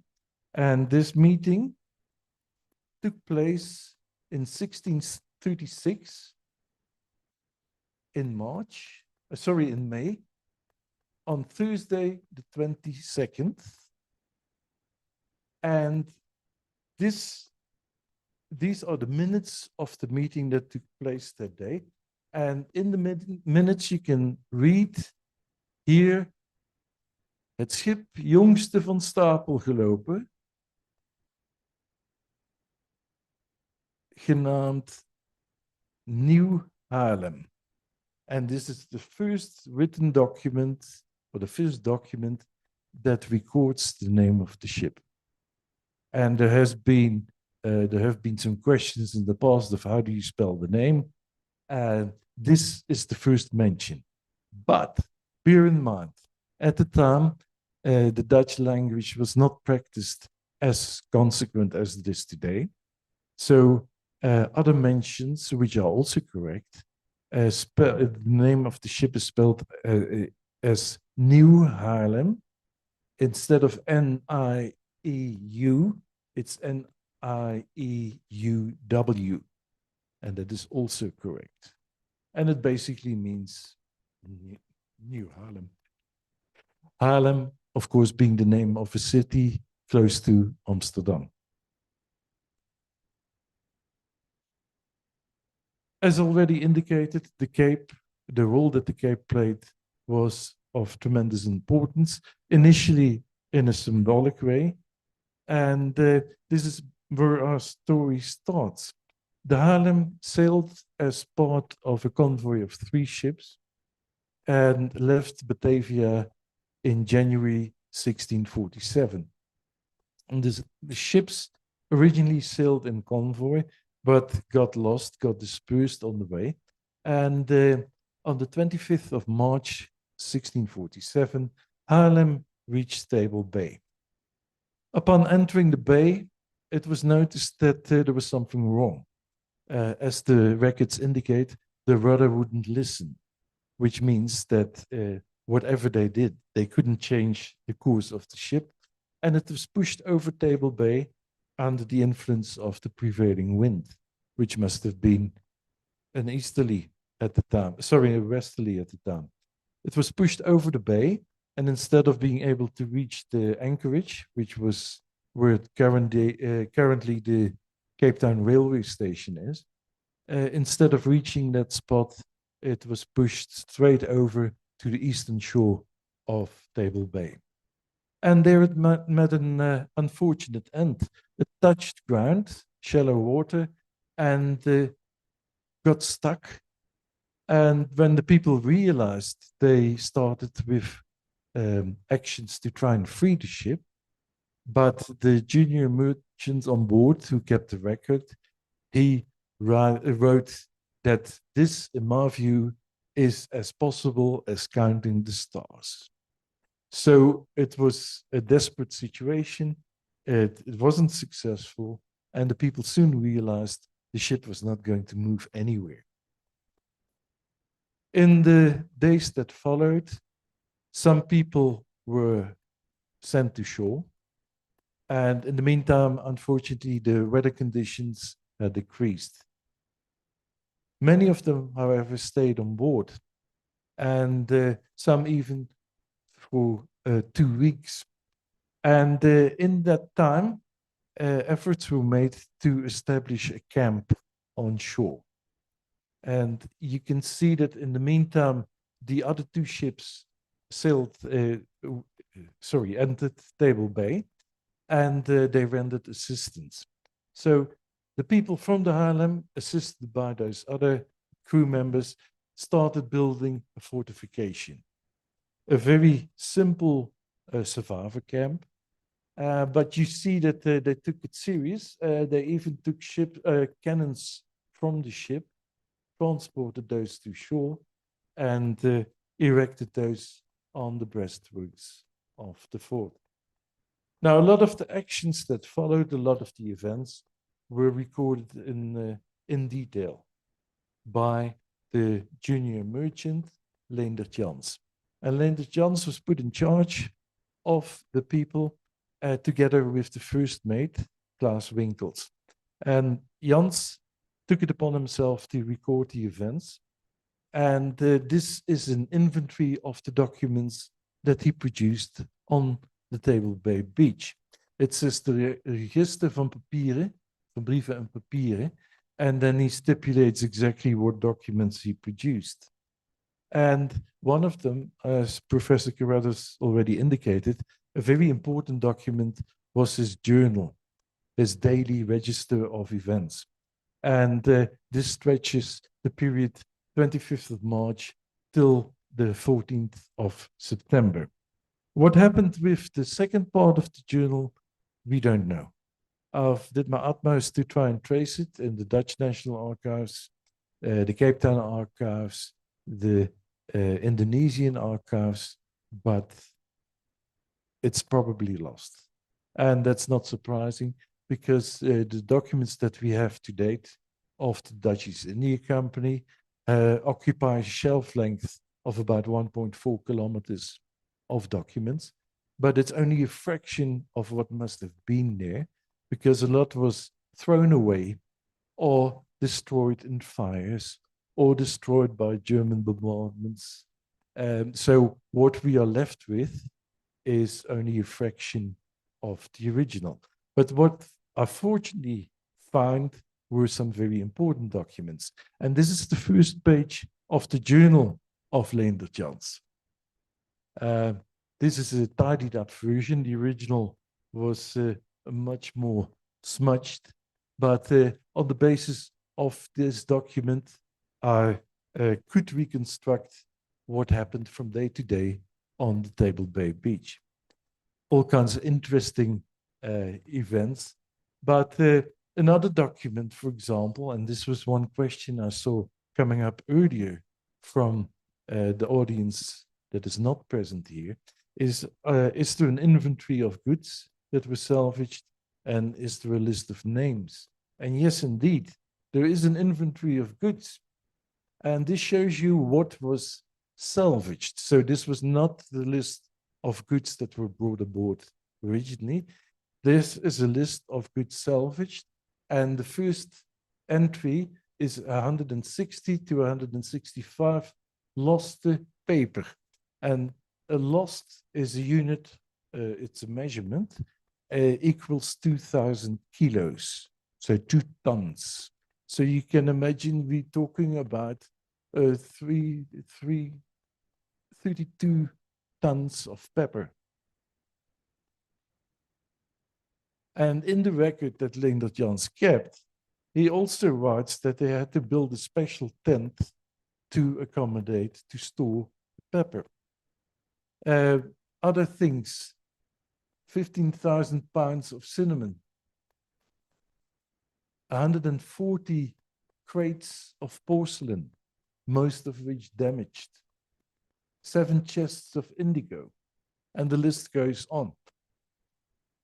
It is important to note how much was recovered, and the people kept book of this meticulously because they knew that on their return to the Netherlands, they would be asked by the company, what did you salvage? Because of course the loss of the ship was already a financial debacle. So they tried to salvage as much as was possible. And what I also find funny is about the 140 crates of porcelain, most of which damaged. All the porcelain was brought back to give a kind like, sorry, we couldn't help it. It got damaged in the shipwreck. We didn't put it in our own pocket.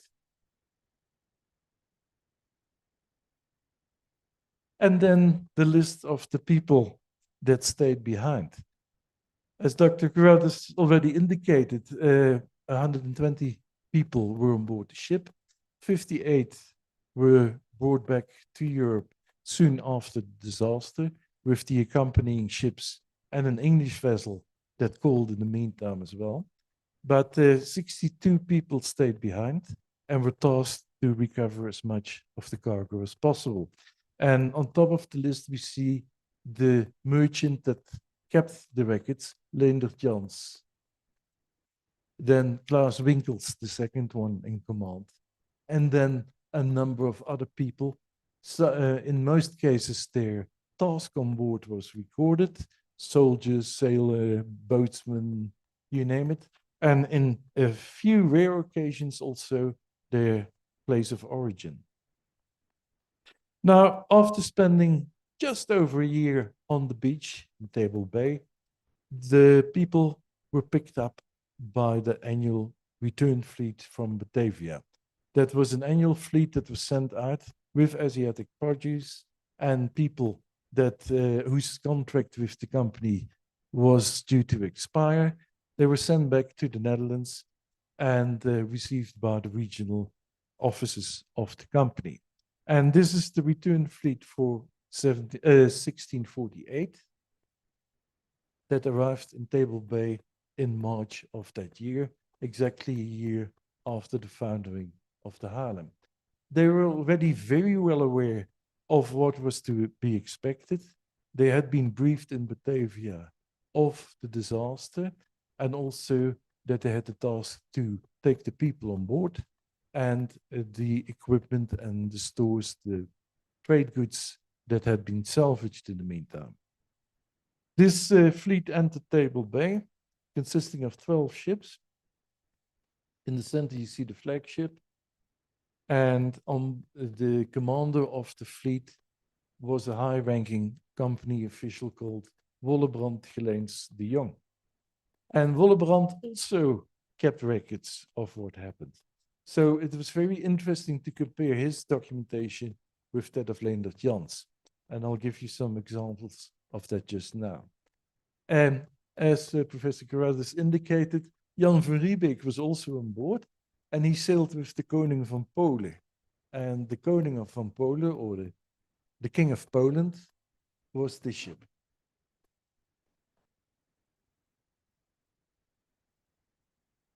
This is a picture I traced of Wollebrand Geleens de Jong. And Wollebrand Geleens de Jong was a prime example of what you can achieve in life. He, as a child, he was in an orphanage in a town called Alkmaar.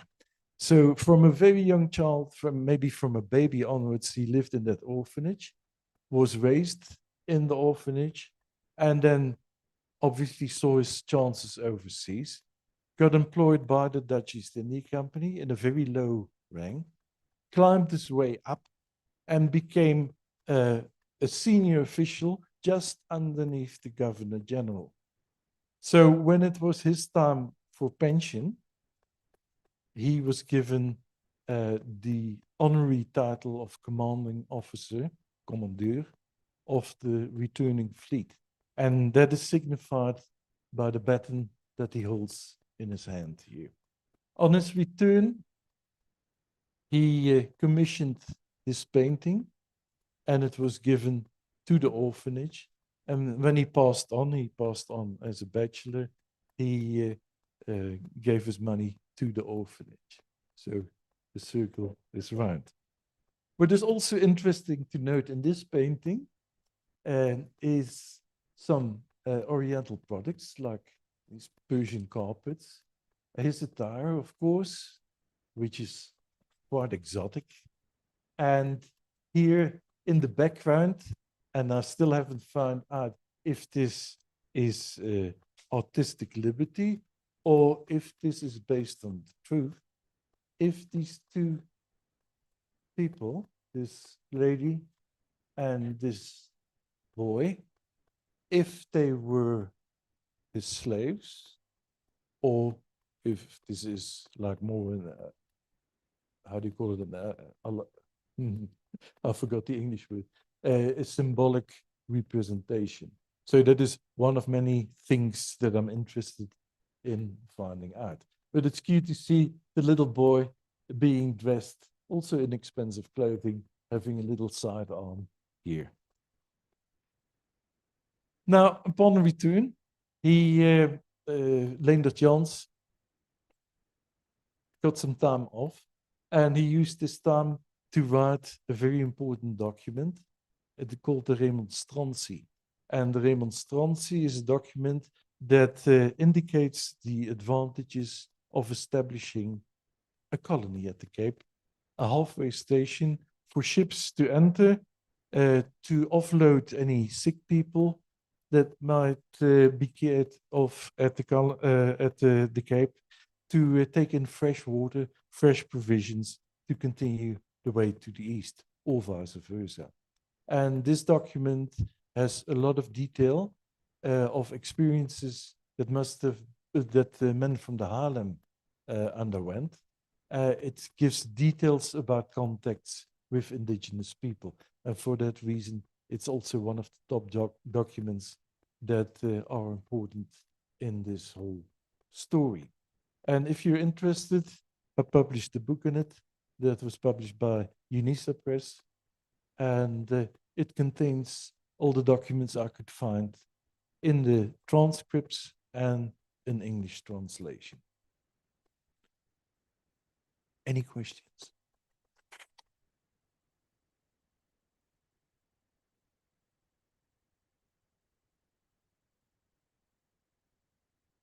Thank you, Bruno. This was a fantastically interesting talk. according to our program, we're supposed to have a tea break. We were supposed to have the lecture by Nazneen Khan, but I think we'll go to a tea break now for half an hour, and then we'll continue from 3 o'clock with our program. So we will talk. We will start with Nazneen's talk, and then Bruno will talk about the search for the Haarlem, and then I will talk about our latest results, indicating the location and the identity of the shipwreck. Thank you. So we'll have a half an hour break now for those who are online, and everybody in their room, welcome to some tea downstairs.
Hi, everybody.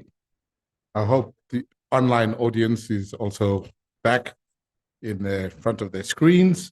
We are going to resume our program. Unfortunately, we were running a bit late, so we broke for tea. And then we're going to continue with the talk by Ms. Nazneen Khan, who will be talking about safeguarding the past, legislative protections and permit processes for the Haarlem Shipwreck discovery. I just want to say a few words about Nazneen. She's an attorney, a notary, and a mediator who obtained her LLB degree in 2018. She works for BPG Incorporated, a law firm in Pretoria. She is she's quite passionate about maritime law, archaeology, history, and alternate dispute resolution. She has also obtained certification in international human rights law and is currently working towards a dual qualification, the solicitor's qualifying exam of England and Wales, as well as mediation accreditation. In 2019, she was a Women in Law Award nominee in the category of social justice and human rights. She is she's also a part-time freelance radio presenter and a member of the Family Law Forum, and she's a founding member, partner in Dignified Dispute Resolutions. And she's also currently a board member of IMURE, the African Institute of Marine and Underwater Research, Exploration, and Education. So welcome, Nazneen.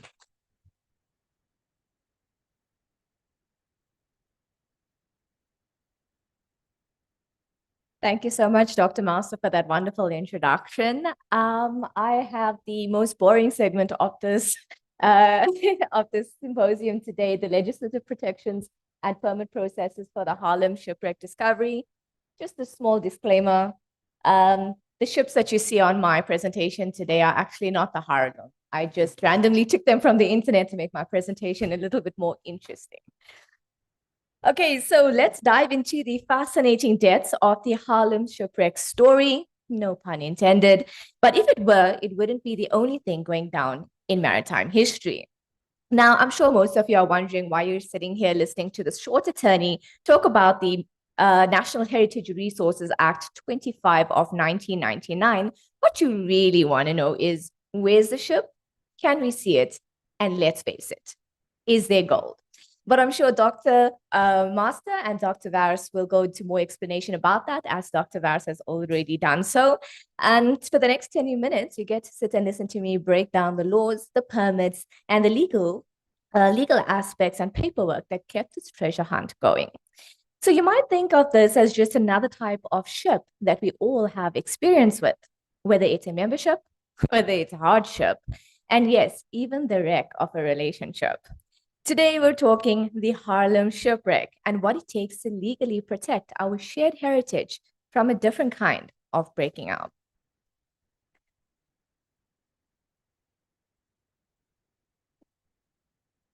Having a little bit of a wreck in my presentation, I guess. Okay, so the Haarlem, as it happens, isn't just any old shipwreck lying around for underwater tourists and passing fish to marvel at. This ship predates Jan van Riebeeck's arrival and played an early role in connecting the Netherlands to the Cape, potentially reshaping South African history long before the idea of free trade was even a glimmer in the eye of any trade minister. You could say that the Haarlem is a true historical gem. Now, you might also be wondering why all this fuss over century-old planks under the seabed? We can think of this as South Africa's very own time capsule. Just as every ship hopes to stay afloat in memory, wrecks like the Haarlem allow us to dive into the past and unearth forgotten stories, insights, and artifacts. In other words, by preserving such sites, we're ensuring that history doesn't just drift away. But there's a catch, and not only the kind where fish are biting. To protect this piece of heritage, we need to follow some very tight rules, permits, and regulations, all aimed at safeguarding this heritage for future generations. All right, so now let's set sail into the legal side of maritime discoveries and explore how we generally keep underwater heritage sites like the Haarlem protected. Like I said, these protections are in place to keep heritage sites safe from things like treasure hunters and sometimes occasionally the over-enthusiastic history buffs. So first up, we have the National Heritage. Sorry, that's the next slide. First up, we have the National Heritage Resources Act, or like we call it, the NHRA. This act is like South Africa's all-seeing guardian of heritage resources, overseeing everything from fossils on land to artifacts under the sea. If any object has historical value, whether it's the wreck of an ancient ship or remnants of early trade routes, the NHRA is the act that we fall upon to help us keep this protected.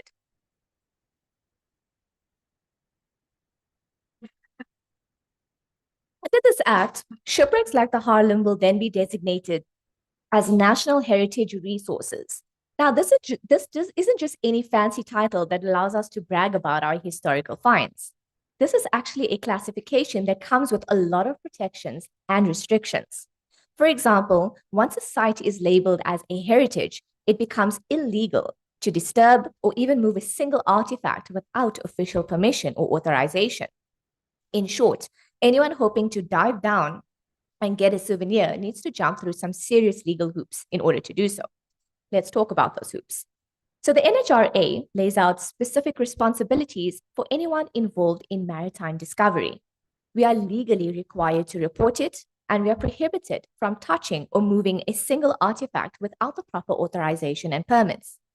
The NHRA also demands a certain level of ethical conduct and respect for the site, ensuring that every action taken from excavation to conservation is done responsibly. And then if someone wants to conduct a more formal exploration or excavation, you have to go through the official processes. And this includes obtaining the relevant permits, conducting an impact assessment, and often involving marine archaeologists and other experts like Dr. Barris and like Dr. Master.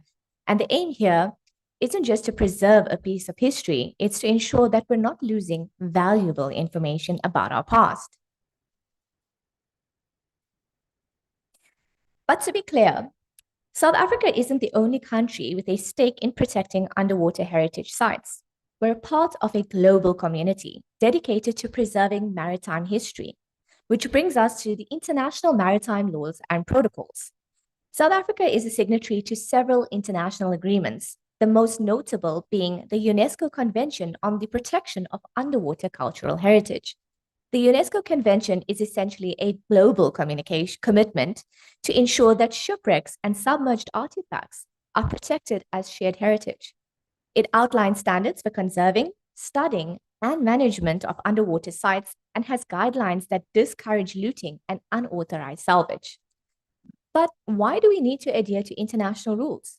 So in situations like this, it's all too common for artifacts to be illegally moved or sold and end up in private collections without regard to their historical significance. By aligning with the UNESCO standards, South Africa can not only protect sites like the Haarlem, but also contribute to a collective effort ensuring that artifacts that are historic remain accessible to all who deserve to access it. Now, here's where things get a little bit tricky. How do we balance our national laws with the international standards? On one hand, South Africa has a pretty good legislative system for harmonizing our laws with global expectations, like UNESCO, to ensure that our heritage and our laws are up to par. One benefit of this alignment is that we can access international resources, international expertise, as well as funding for projects like the Haarlem. In addition, this cooperation encourages a shared understanding that these artifacts belong to humanity and not just to one nation or one private collector. It's a way to ensure that the preservation of sites like the Haarlem have as much support as possible, balancing local interests with a broader global responsibility. But although South Africa has somewhat of a strong framework, To protect these pieces of underwater history, certain processes may be a little flawed on application, and I'll get to those in just a little bit. But to sum it up, it's thanks to all these laws that we have a way to protect our Haarlem story and to make sure that the future generation will also get a chance to explore our past. In essence, it's about building a legacy not just for South Africa, but for the world. Now let's dive deeper into the permit processes that are required for maritime discoveries like the Haarlem Shipwreck. Believe it or not, this treasure trove has more paperwork than an accountant's worst nightmare. So let's dive into it. Firstly, we have the Heritage Impact Assessment. We like to call it the HIA. This is required, which will include all the processes that we as IMURE have taken thus far. Think of this as a report card on the site's heritage value and the potential consequences of any exploration or excavation. The HIA's main purpose is to assess what impact our work on the site will have on its historical integrity. For sites like the Haarlem, which holds not just a historical, but also a cultural significance, this assessment is vital to ensure that any interference by us will not compromise its value in any way. This involves bringing in archaeologists, historians, marine biologists, and other experts together to examine the site, gather data, and conduct preliminary studies to understand exactly what's going on down there and what's at risk. This process can take several weeks to even months, and each expert's findings then go into a report, which is submitted for review. And then once that report is favorable, we're able to undergo and seek further permits in order to protect it for the excavation and artifact removal. For IMURE, the process looked like this. During the preliminary assessment phases of the Heritage Impact Assessment, we first had to apply for a test excavation permit. This permit was important because in the early stages of discovery, test excavations need to be conducted to gain a better understanding of the site's historical, cultural, and archaeological value. These initial digs are often minimally invasive and designed to reveal the presence, condition, and the significance of artifacts or structures. The purpose is not to fully excavate, we need to remember that, but rather it is a small, controlled investigation in order to gather essential information and to put into place measures that are essential for the final excavation, as well as protection methods that need to be in place. This permit was obtained by an organization called the South African Heritage Resources Agency, in other words, SAHRA. This permit outlined specific criteria that we needed to adhere to, such as the scope of our tests, of excavation, the geographical range of the excavation, who needed to be on site constantly, and what data we needed to constantly log at all times. This permit also required us to get a series of sub-permits and permissions from landowners in order to access the site on a daily basis. In our case, the landowners were things like City of Cape Town and Milnerton Estates. This was simply done by way of a letter emailed to them whereafter we obtained our necessary permissions. Some of the other sub-permits in the HIA included pre-disturbance surveys. The pre-disturbance surveys allowed us to use specialized equipment that we needed to use on the site. Sampling permits for samples of necessary items so that we were able to identify the Haarlem. And then we had applications to the Western Cape Government Department of Environmental Affairs and Development Planning, as the wreck also affects environmental and coastal areas. In other words, the Haarlem project needed to comply with environmental regulations and ensure that the project won't harm sensitive ecosystems and coastal regions. In other words, we're also environmentalists. From the same department, at the same time, we also needed a permit for the use of specific vehicles that we needed to use on site. This permit outlined the types of vehicles, the weight of the vehicles, and the geographical radius of where the vehicles were allowed to be. City of Cape Town also requested that we cleared excavations with Heritage Western Cape, who is a provincial heritage resources authority. However, we were advised by them that we did not need their go-ahead, as they did not have jurisdiction, because this fell below the high water mark, so we could go ahead without that. Further to this, we also need an agreement with Iziko South African Museum to ensure that all retrieved artifacts that was culturally and significantly important had a place where they could go to be preserved, described, analyzed, and deposited for safe custody.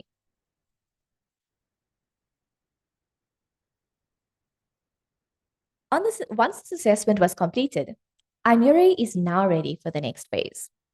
We would need to update some of these permits, obviously, and as well as apply for further crucial permits that we require to ensure that we are able to ensure the maximum protection for the Haarlem Shipwreck site that we are able to give it. A very crucial permit being the customs and SARS permits for recovered artifacts. Once artifacts are brought to the surface, they're not just part of the seabed anymore.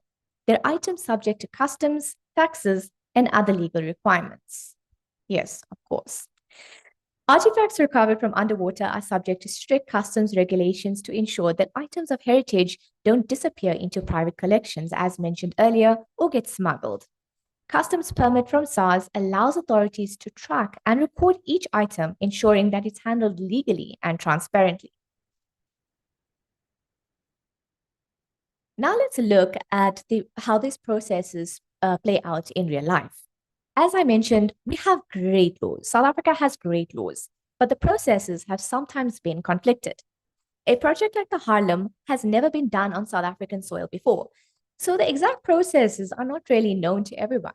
There's no particular book, there's no particular guideline. If you go to a relevant department and ask them what the process is, each department requires something. You go to the next department, that department requires something from a different department or a different permit, and it goes on.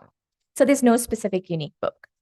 So keeping in line with these legalities, because as a MURE, we wanted to keep things above board, we faced some very unique challenges that highlight the complexity of managing maritime underwater cultural heritage. Securing permits for the Haarlem project wasn't as simple as filling out a few forms. First, because of the Haarlem Shipwreck cultural and historical significance, the heritage impact assessment was extensive. This assessment involved bringing in specialized experts to come in for assessments, adding in time and costs, which more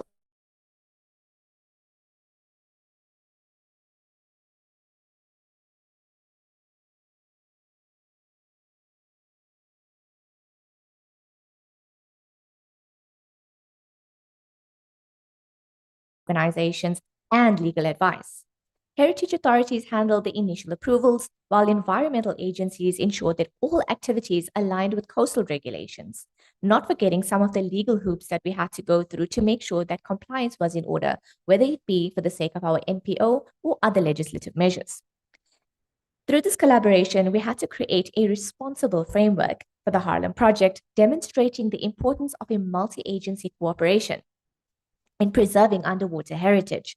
And more than often in practice, some of these processes were not always easy to cooperate or coordinate. For example, when we required our permit from Sahra required us to have agreements in place already with Iziko Museum.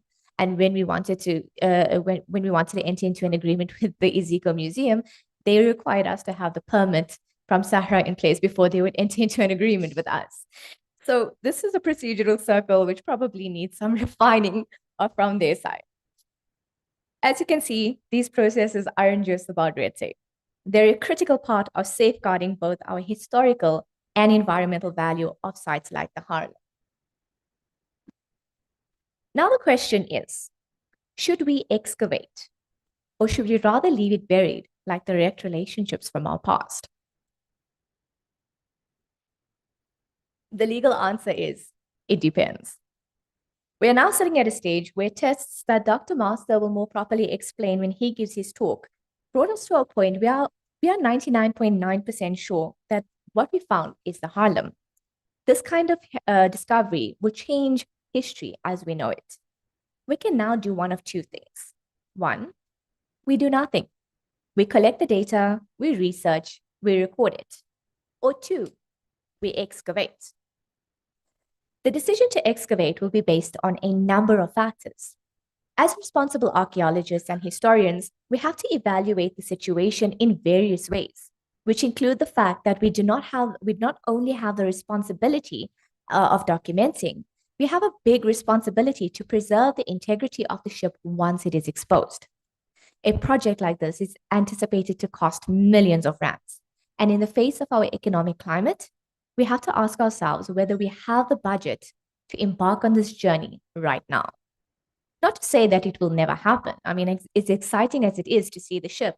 We will have to evaluate things like whether South Africa has the techniques and the knowledge to discover everything that we can while preserving the ship's integrity for future analysis, or whether it will be better to retain the ship in its original environment so that some years from now, or even next year, let's hope, we may have better techniques to be able to embark on this journey and extract more information than we are able to do right now.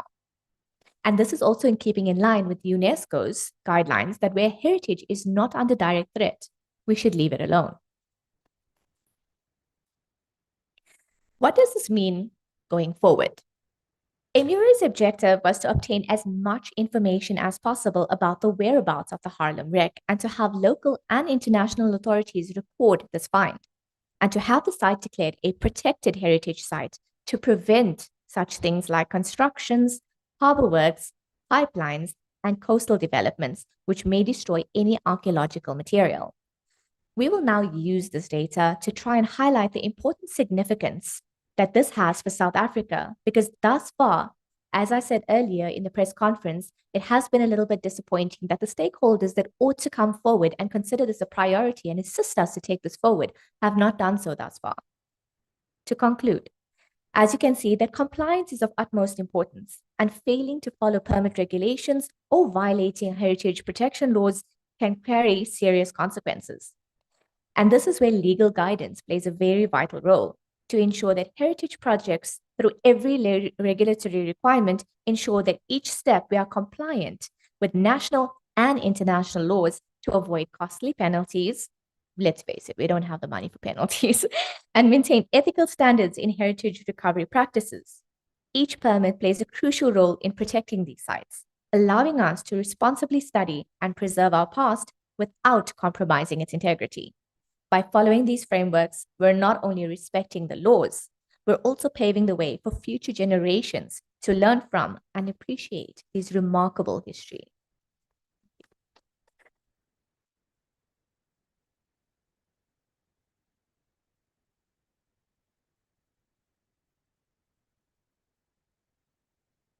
Thank you, Nazdeen, for that fascinating insight into the legal frameworks for excavation. Now I would like to call upon Bruno Wits again. He has already been introduced to everybody, and Bruno is now going to talk about the search for Haarlem.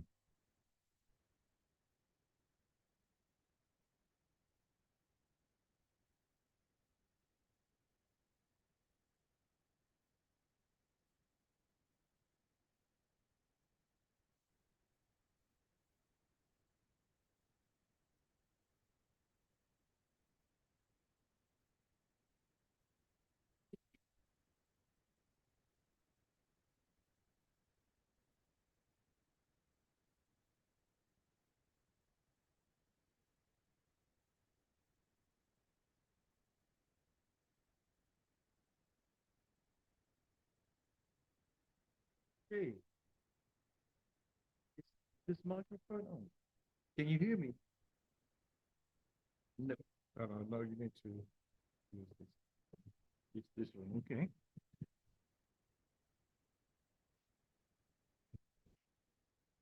Okay, well, we're experimenting. Can you hear me like this? Is this better? No, then I'll hold it in my hand. Okay.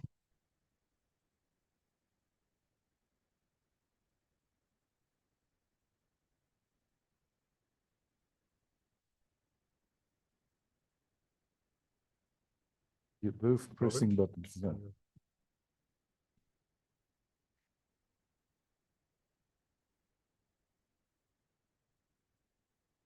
Okay, well then,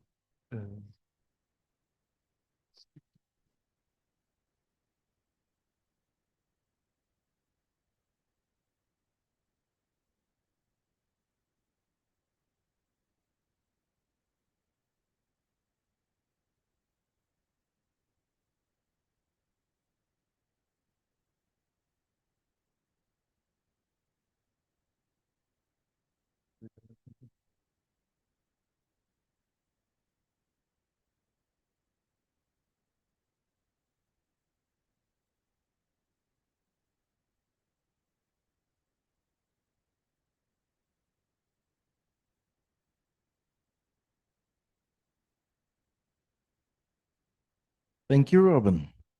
Ladies and gentlemen, we should acknowledge Robin as well. She's been tremendous support. She's the lady who designed the pamphlets as well, who has been organizing the communications with the press, and she's also our technical support today.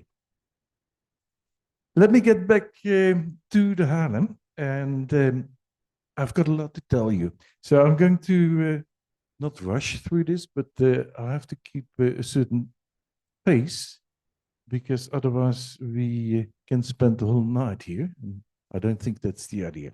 So this part of my presentation is focusing. Robin, please.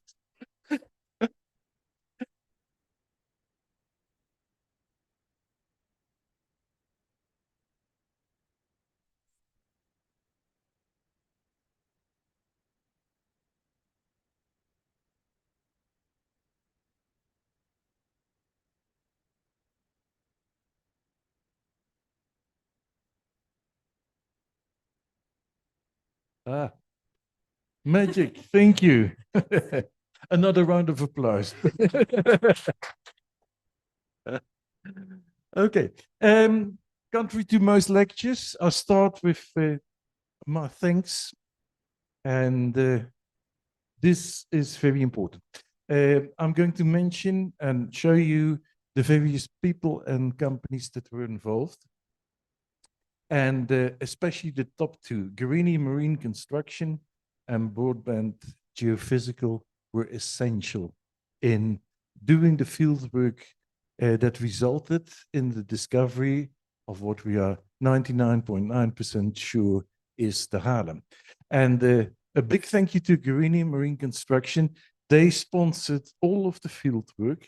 And then you must imagine having 20 plus people on site, professional engineers, people that professional drivers, you name it. And they also brought in the big machinery that you will see later. So their support has been in the region of hundreds of thousands of rand, just to support 5 days of field work.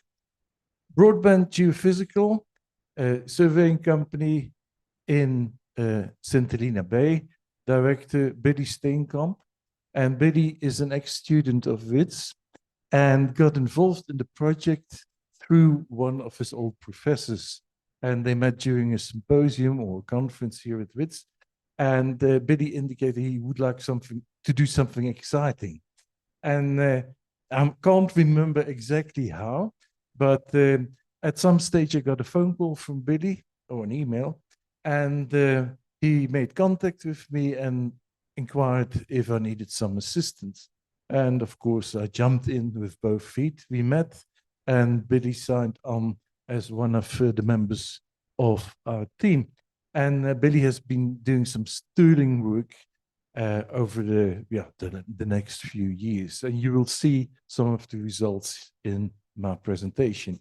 But there were other people as well and other companies. WSP Coastal Engineers, Subtech, Shango Solutions, very well known to Dr. Master. And Shango Solutions came in to rescue us when we got stuck. There was a stage that we had explored for 5 days. We excavated 5 different sites that were indicated through Billy's work. And there was only one site left. And then the money flow stopped. Guerini was extremely apologetic, but they said, listen, I'm very sorry, but we budgeted for 1 or 2 days. It became 5 days. We can't continue to support you. And then Shango stepped in, and lo and behold, the last day of field work, the day that they sponsored, we hit jackpot. Other companies, Underwater Survey, being very supportive, Zamani Project, and of course the University of the Witwatersrand that has analyzed some of the finds that we made. And Dr. Masters is going to tell you more about that later. Then the people that formed the core team that were involved at all stages of the test excavation. And I'm sad to say that 2 since died, passed on because of COVID. The government departments that were involved, Nazneen already indicated those clearly, so I'm not going to repeat those, but you can see it's quite a handful. And from Nazneen's talk, it's also clear that the one hand doesn't always know what the other hand is doing. But anyway, we're getting there, and hopefully this day is going to improve some of the things that are still lacking. But let me get back to finding the Haarlem. How did it come about? Well, we have to take one step back and realize a few hard data. This is a picture of Table Bay, the northeastern shore of Table Bay, at about 1850 by Thomas Bowler.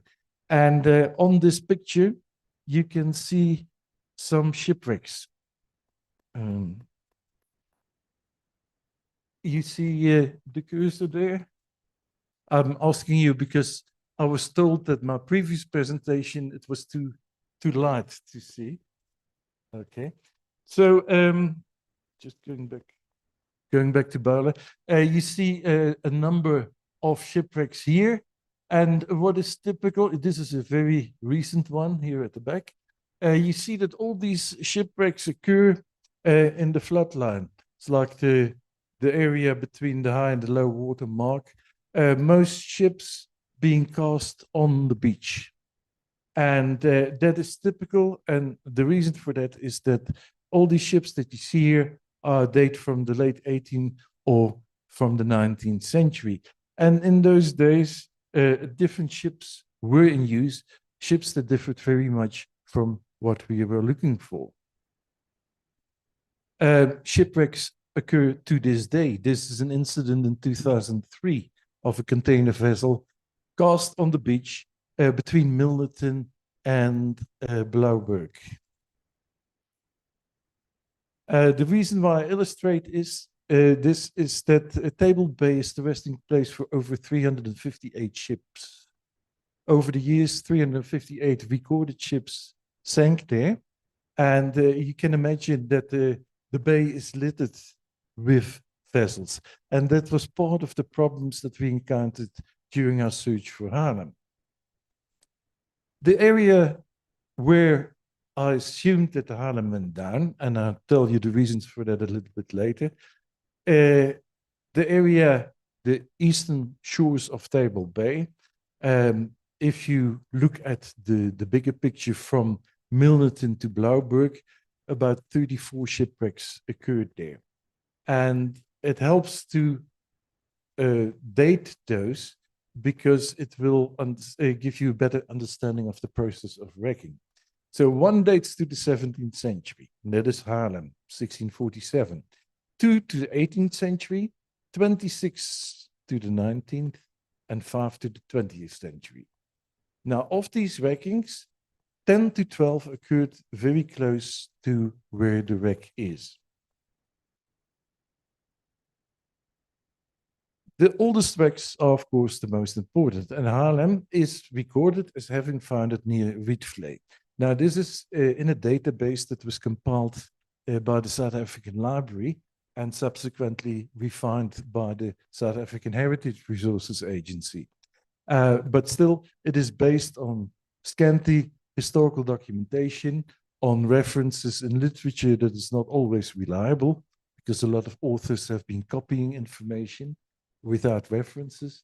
But all in all, this is the best information we have at the moment. So Haarlem is recorded near Rietvlei, and the two other vessels it could be mixed up with, found it much further to the north near Blauberg. And now my picture of Thomas Bowler comes in, and where I told you that the ships, they all were cast on the beach, higher or lower, but most of them in very shallow water or high and dry on the beach. And the reason was that the design was very different. These 18th, 19th century vessels were designed to be fast sailors.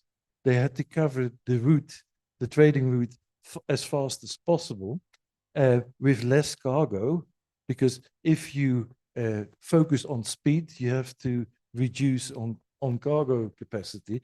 But the idea was to bring goods onto the markets as quickly as possible. And that's why a lot of ships started being designed in a very different way. So you're looking at relatively light and fast sailors. Another interesting observation is that most of the cargoes were not ferrous. Iron ore is too heavy, so you use a different vessel for that, a slower sailing vessel, but that can carry more cargo. So these lighter vessels carried the products like tea or teak or sappanwood. And this is a typical example of an advert of a wrecked ship, the Akbar, during the 19th century, which was sold on the stoop of the commercial exchange. So it was cast on the beach, it was dismantled, the cargo was taken off, and the cargo and equipment was sold to the highest bidder. So the ship disappeared. What was left was often satellite, and it's quite easy to distinguish these ships, at least the time period when they founded, from a vessel like the Haarlem, because the woods that were used were very different. The place of foundering on the beach, and that often says enough. Now, to give you an idea of wrecks in the area, if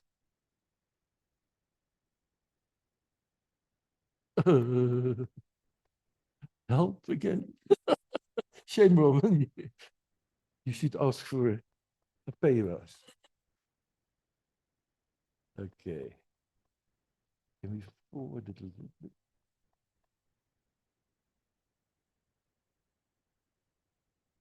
There we go.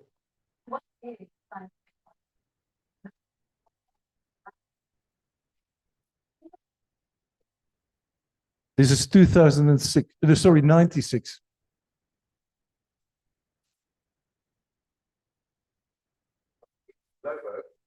Researchers have uncovered 50 meters of a hole at the hull.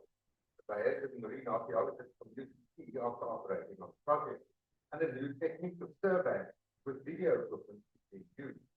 Maritime archaeologist Dr. Bruno Bird says shipwrecks are an important clue to past history.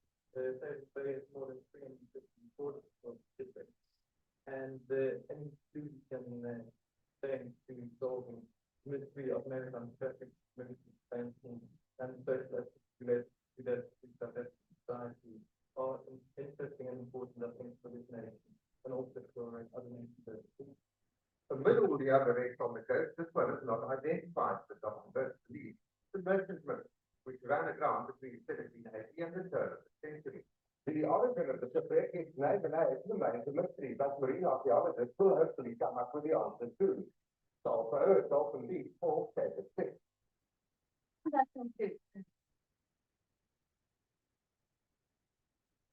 That was just to illustrate how many wrecks there are in the area. This was found about 300 meters north of the Dolphin Beach Hotel. And later, during our search for the Haarlem, we found another one right opposite the northern part of the Dolphin Beach Hotel. But I'll come to that.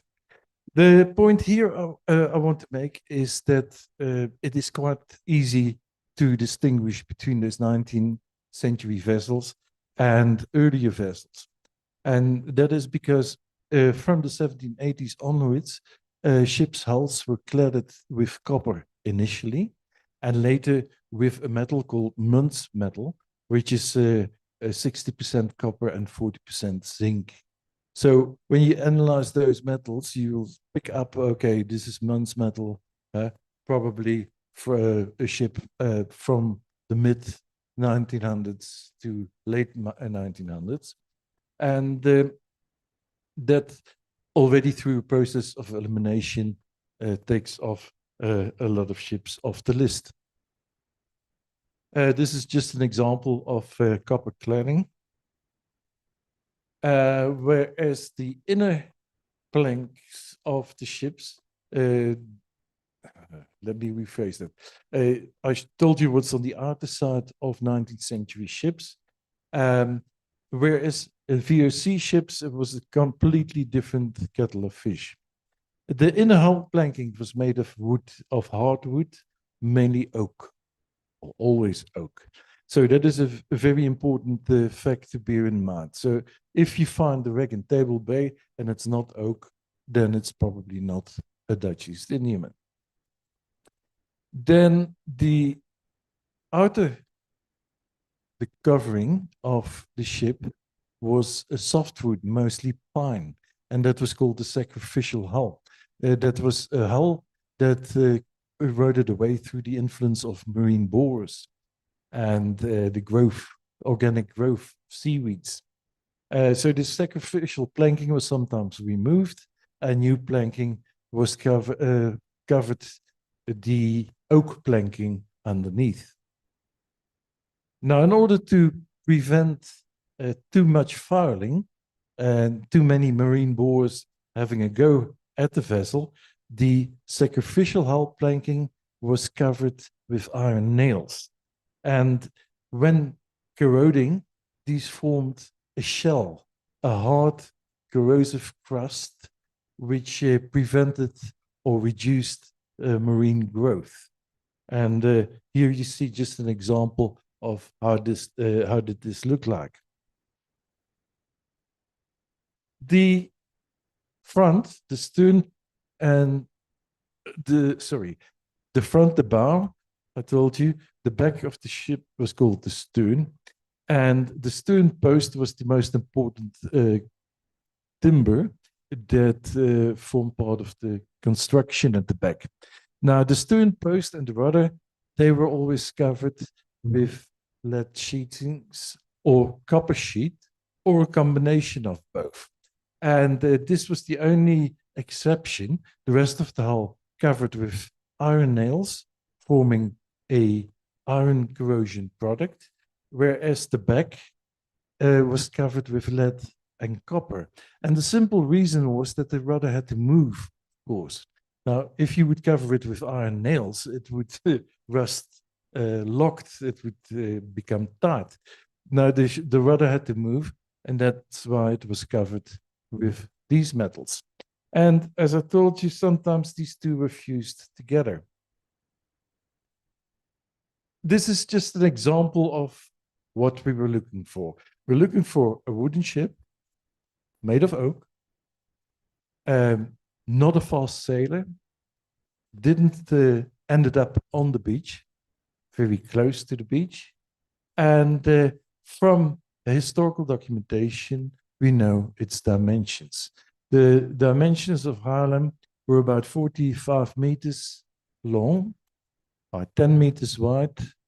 And the halter, that was the space between the keel and the first continuous deck, was about 3.5 meters.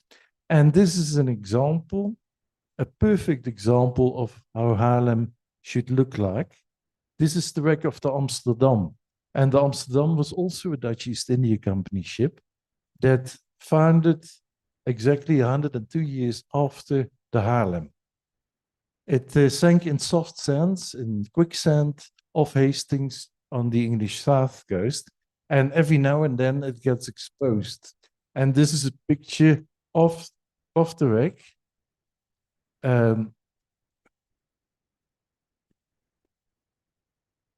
Seems that everything is failing me today. Okay, here we go. This is the bow section, the front. The stern section where the rudder was at the back. And then we've got starboard and port side. The dimensions, 45 meters long, 10 meters wide. And you can judge the scale from the people that are visiting the wreck here. Now, Haarlem, the first indication of its dimensions is mentioned in the minutes of meetings from the directors of the Amsterdam office of the VOC. And they ordered that in January in January 1635, they ordered that a new vessel had to be constructed, measuring 160 Amsterdam feet long, resulting in nearly 45 meters, the width of just over 10 meters, and the height. And this was one of the biggest of class of East Indiamen. And in my previous presentation, I showed you the document that recorded the name of the ship. It was decided to call it New Haarlem, and it was soon sent off to go to Batavia on its first mission shortly after construction. It completed 3 retour reizen, returning voyages to the east, and it founded on the return of the 4th voyage. The date was the 25th of March 1647, shortly after 5 o'clock in the afternoon, and it was a Monday. So how much more accurate can you get? For an archaeologist, this is a dream. If you can date a site to the time of day in a specific year, that is wonderful. So whatever you start finding in that ship has been dated very accurately. In my searches, I was also very lucky to come across a painting of the incident. And this is rather unique. There were a couple of thousand VOC ships produced during the existence of the company. In total, they made over 8,000 return voyages. And you can imagine that a lot of things happened on those voyages. But in the case of Haarlem, the incident was recorded. What must have happened is that some of the survivors, after returning in Europe, were interviewed and asked by several people about the incident. And one of those must have been an artist, and he asked them about the shipwreck, and he started making drawings of that. And I found some of the studies, the drawings that preceded this painting, and the painting. And what you see here is a painting that is owned by an art dealer in New York. This painting should be in New York somewhere, but the guy was friendly enough to send me a picture of it. And just bear with me. What you see here is a bay. On the back, you see a mountain, and this is supposed to be Table Mountain.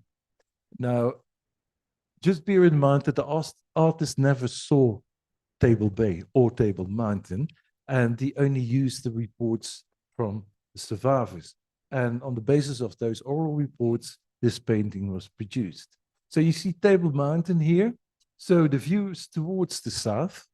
So this must be a beach, the northern part of Table Bay. 3 ships in the roads, the Haarlem here, stuck, and then 2 of the other vessels, the convoy in which she sailed. What you see here is a boat ferrying people and goods from the shipwreck to the beach.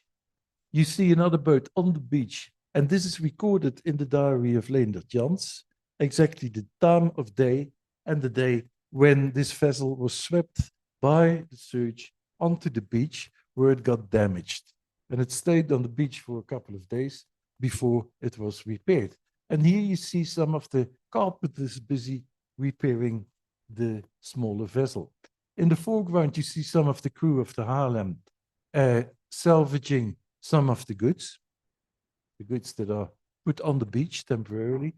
And here in the background, you see some palm trees, which is artistic artistic license. And because we all know there are no palm trees, certainly not in those days at the Cape. And here you see a group of indigenous people watching what is happening with these ships and these people. Now, according to the record of Leendert Jans, the ship foundered in shallow water. at a distance of no more than a musket shot. And a friend of mine was a professional military man, an instructor at a military school, and he searched in the libraries for information on this. And they came to the conclusion, or according in the literature, a musket in the 17th century, the maximum distance it could reach was about 60 meters. So the ship founded in shallow water at about a distance of about 60 meters from shore.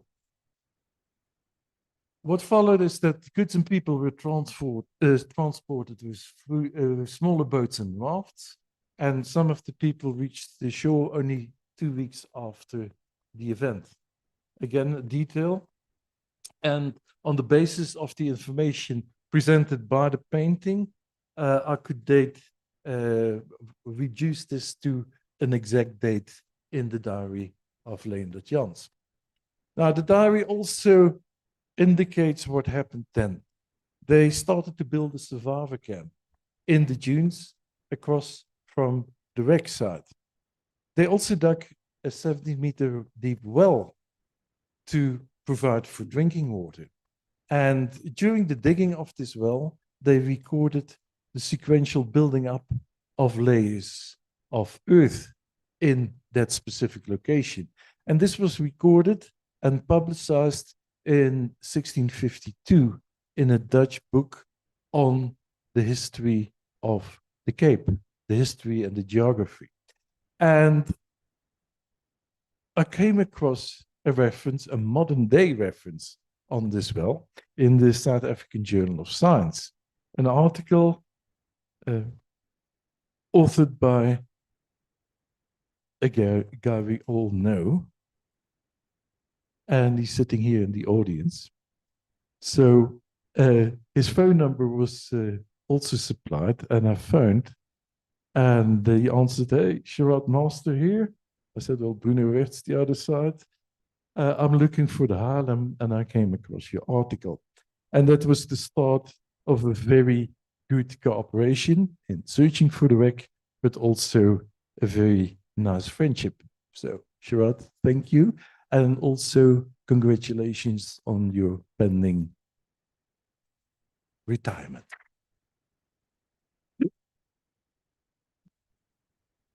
So based on this information, we had more data, more things to record, more things to bear in mind.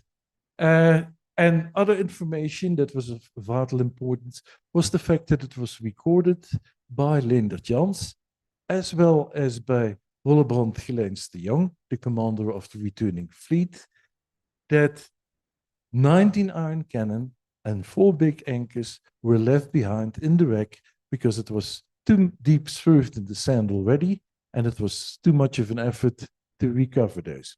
So that immediately made me realize that in our search for the wreck, we should look for massive magnetic anomalies in the subsoil, because we're looking at a wreck that is covered by the sea.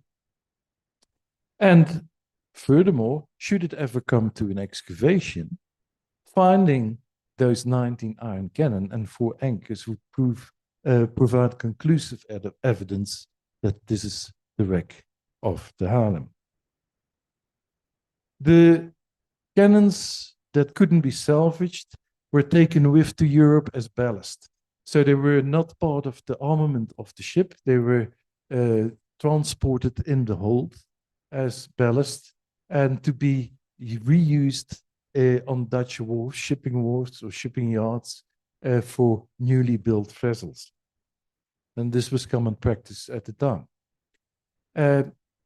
Very additional information on the approximate location of the wreck was provided again by Wollebrand Gelijns, and he mentioned again the 19 iron cannon, the anchors, cables, and rope work, and the fact that the wreck was burned down to the waterline.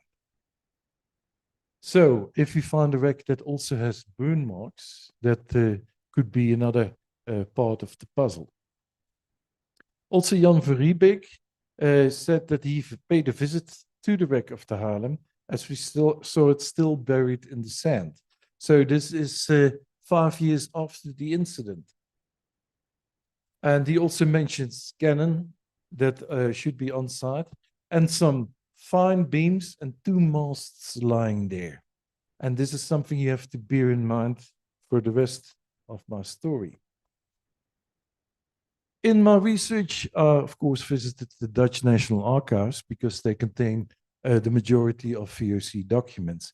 But not only documents, it also has a massive collection of charts and maps. And in my searches, I encountered this map.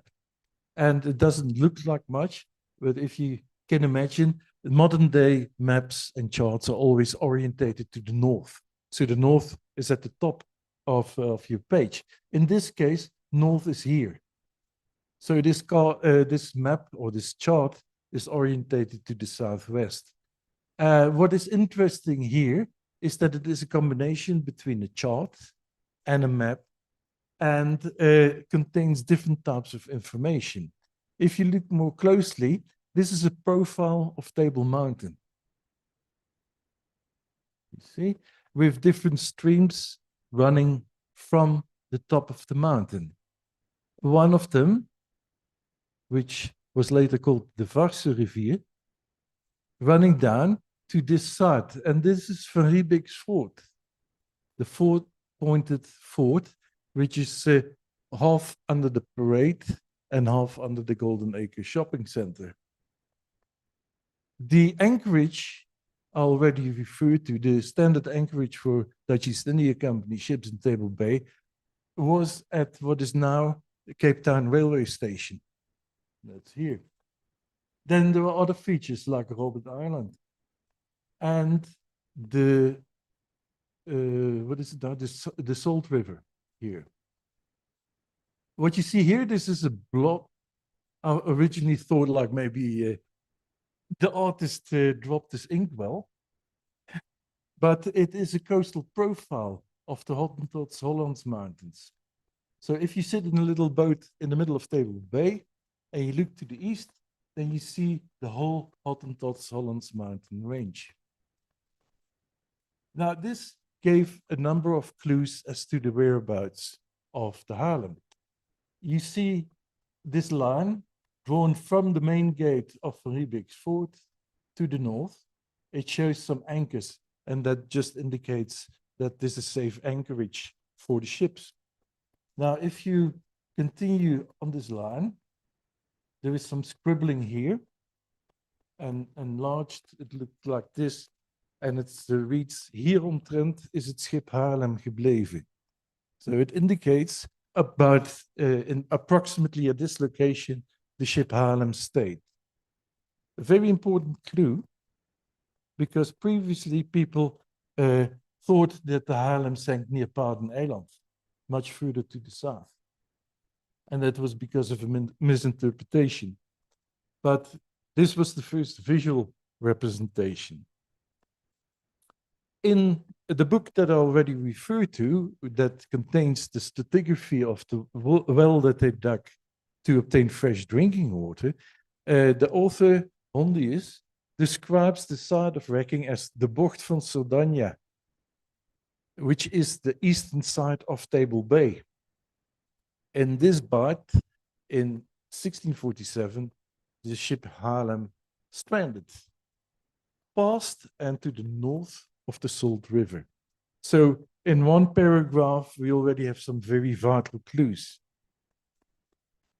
The next thing I did was to trace some other charts and maps of the Cape Colony at the time. And what you see here is a view to the west. So west is here, east is here, north and south. This is Table Bay. This is Falls Bay. Table Mountain again. And here in Table Bay, there is an interesting feature. And in the explanation here, the legenda, this is described as the wreck of Haarlem. Now, there are a few of these maps. And I collected them all. Well, I copied them all. And they all indicate this blob, which signifies the wreck of Haarlem.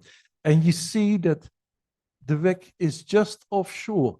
It's very close to the beach, but it's not on the beach. The approximate position is indicated by the Salt River. And this is a detail, of course. Robben Island has been indicated here a bit further.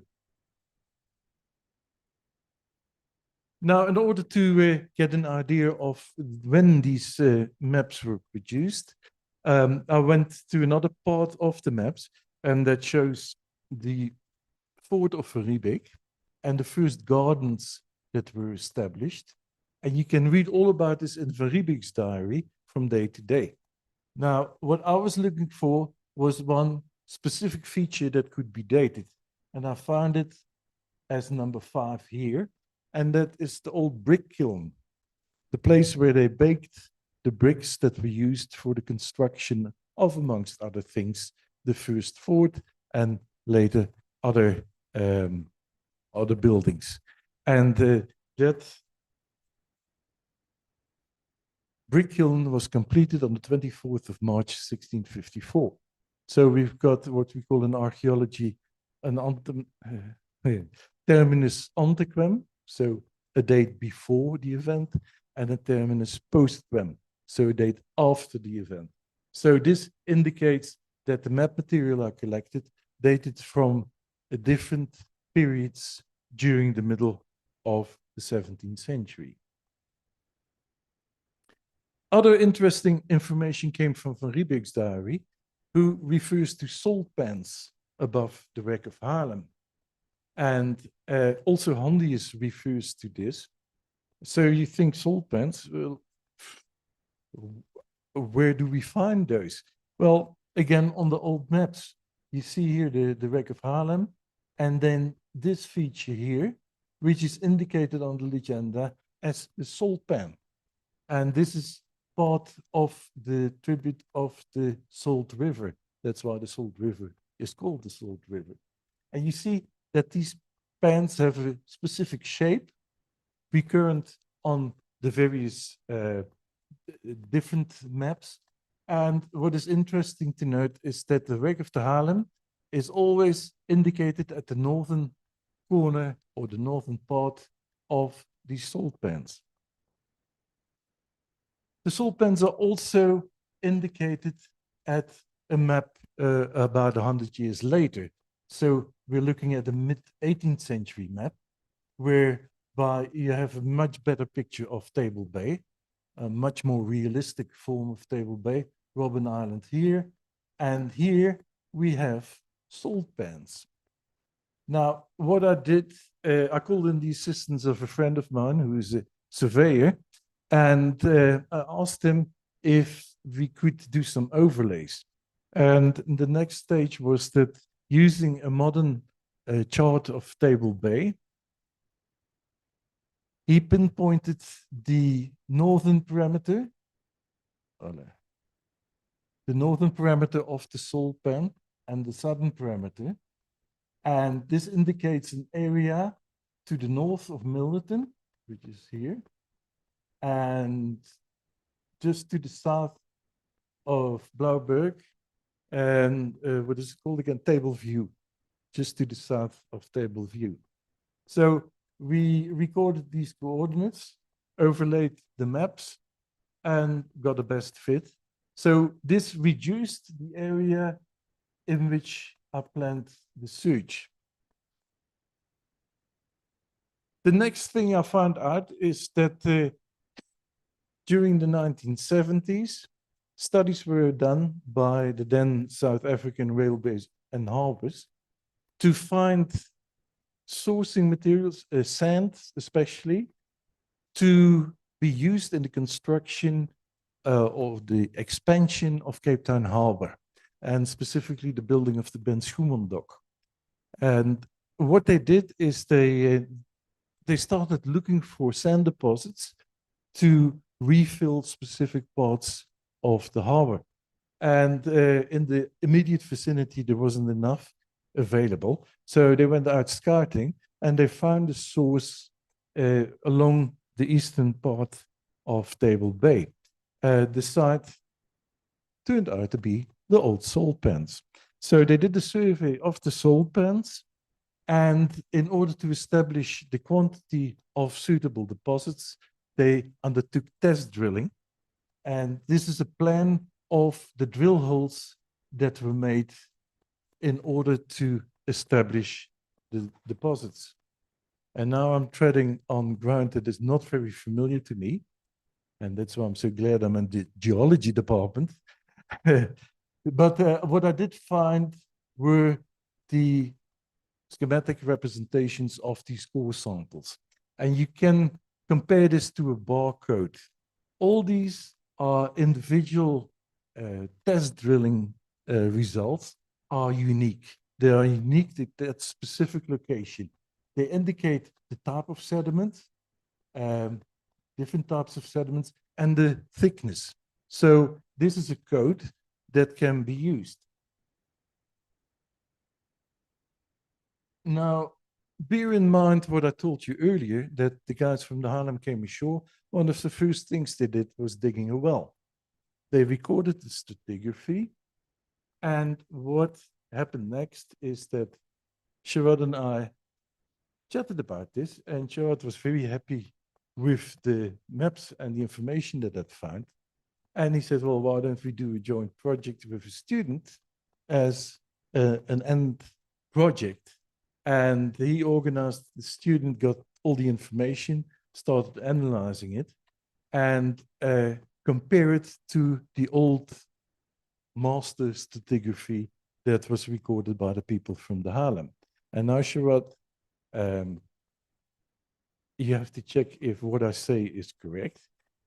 But from my understanding as an archaeologist, is that the student found out that the best fit was in this corner. It wasn't the exact copy of the stratigraphy from the Haarlem, but it was the best resemblance. Is that correct? Okay. So we had another clue. We had another clue of the approximate location of the well. So now you must look at this in a bigger area. So it's not exactly on that, that point, but somewhere down here. Now, if you remember the maps that I found that indicate the wreck as to the northern point of the salt pans, this is the current Rietvlei. These are the old salt pans. The vlei exists because it was dredged out. They started dredging out the sand for the refill of the harbor development here at the salt pans, and that turned into the Rietvlei. Which led to the conclusion, well, then the probability that the wreck of the Haarlem is down here was only logical. Now, for you who, those of you who are known in the area, this is the coastal road from Milnerton to Table View. Rietvlei is on the right-hand side when you see this. When you approach Table View, the first thing you see is a huge building, and that is the Dolphin Beach Hotel. And this is the southern point of the hotel and the northern point of the hotel. On a Google Earth, you see the Rietvlei here. You see the Dolphin Beach Hotel. And what this line is another clue based on the historical information. Leendert Jans reported that the ship foundered at a distance of 1.5 Dutch mile from Table Bay. And with Table Bay, he meant the anchorage in Table Bay. So before Van Riebeeck had a fort there, he referred to the anchorage. And it makes absolute sense.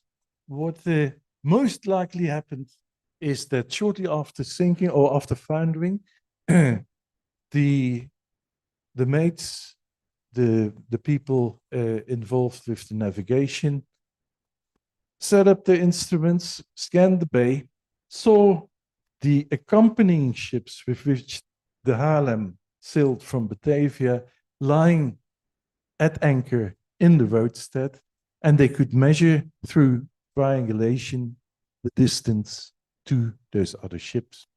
And that was common practice in those days. That is how all the maps in Europe were produced, because they measured from church spire to church spire. And that is how they got a whole raster of known data points. So the distance that is recorded is pretty accurate. And what I did is I measured the distance, the 1.5 Dutch miles, to the eastern shore of Table Bay, and that resulted in this location here. Now, I should tell you that a Dutch mile in those days was quite different from a modern day mile. A modern land mile is about 1.6 kilometers, a sea mile, a nautical mile, 1.8, give or take. A Dutch mile at the time was 7.4 kilometers. So you can imagine that 1.5 Dutch miles is over 11 kilometers, and that explains the distance to the anchorage. So we had two sets of data of tremendous importance. We had the geological information, and we had the historical information. And lo and behold, these locations are quite close to each other. So the next phase was to ask good friend Billy Steenkamp to jump into action. And Billy is a geophysicist, as already told you, and wildly enthusiastic.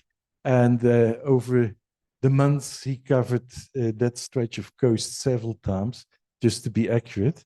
He did a magnetometer survey of the area, and he located some points of interest to the north. 1, 2, and 3. 3 was across the road from the Table Bay Hotel, sorry, the Dolphin Beach Hotel. Then some other anomalies further to the south. And once these were located, we could make a plan for test excavations. Okay. This is where Guerini came in with their machinery, with their personnel, with their expertise. And for 5 days, we systematically checked out the various points. And these points were sometimes quite obvious. They sprang out like a big signature, sometimes very subtle. But we systematically excavated it. And the first few points were a disappointment. One was, if I remember correctly, an old pipeline. 2 was an old engine block from a fishing boat. 3 were poles and scaffolding, most probably used to prevent people from walking on the excavation area at the site where the sand was recovered. So it was all negative. It wasn't Haarlem. It wasn't what we were looking for.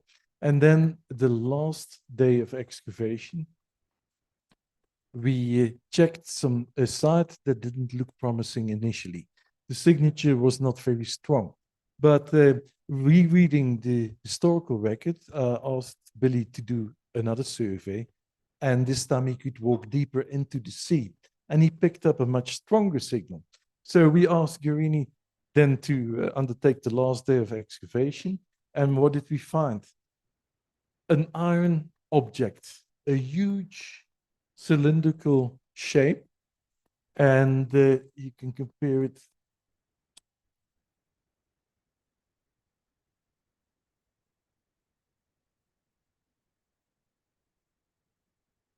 a cylindrical shaped object And I was a bit puzzled. It was one find in isolation. There was no object associated with. This was buried in sterile sand at a depth of about 6 meters underneath the beach. By the looks of it, pretty old, if you look at the corrosion.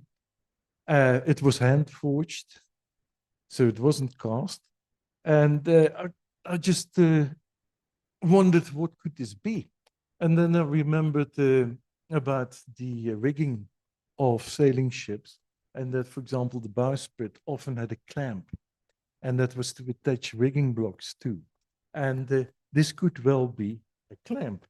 And I connected this with the information from Van Riebeek's journal and from other sources that indicated that when the Haarlem finally started to break up, when the people left her, some of the rigging came down. It washed the shore. Remember that Van Riebeek reported that some masts and spars washed the shore, but they couldn't transport them because the distance to the castle was too far. Now, this was found on the intersection between the high and the low water mark. Other objects soon started appearing. The wood here, we don't know what this object is. I tried to follow it up, but there is no example of anything similar that I could find. But this is tropical wood, a very specific wood, very dense, extremely hard, and by the looks of it, pretty old as well, due to the corrosion products on it. The fact that it was handmade, you can still see that it's not machine made. And then this bar that is attached is also hand forged iron. And then we started finding more promising artifacts like bronze nails. And this I recognized immediately from other Dutch East Indiamen that I helped excavating. So we find a number of nails and tacks made of copper, brass. We find all these in an area concentrated just offshore in about a meter of water, and in exactly the location that was indicated by the distance and by the stratigraphy information. We find other objects, mainly iron, heavily corroded, also hand forged, and finally this huge nail that during excavation was caught in the arm of the mechanical excavator.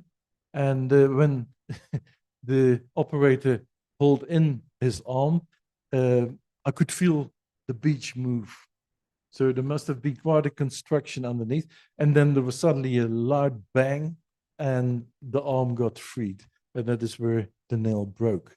Now, Sherrod, we still have to have this iron analyzed because if it turns out to be of a Scandinavian origin, remember the Dutch didn't have or don't have any metals or anything like that. Most of the iron was imported from Scandinavia. If it can be proven that this is Scandinavian origin, then the chances of this being a Dutch East Indiaman are quite big. We find lead, and Sherrod is going to talk about lead in his presentation. Lead used to stop water from leaking in. It was hammered in between openings in the hull, or it was used to cover, for example, the muzzles of cannon and the touch holes of cannon to provide a watertight seal. And we found composite plates of one side copper, the other side lead. And this has been firmly documented that this formed part of the cladding that protected the rudder of VOC ships from marine growth. This is the other side. And finally, we find an object that really made me shiver. And I want to ask you, do you have any idea what this is?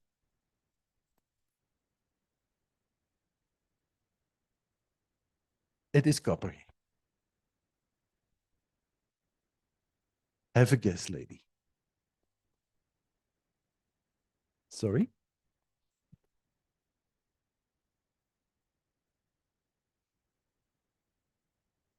No.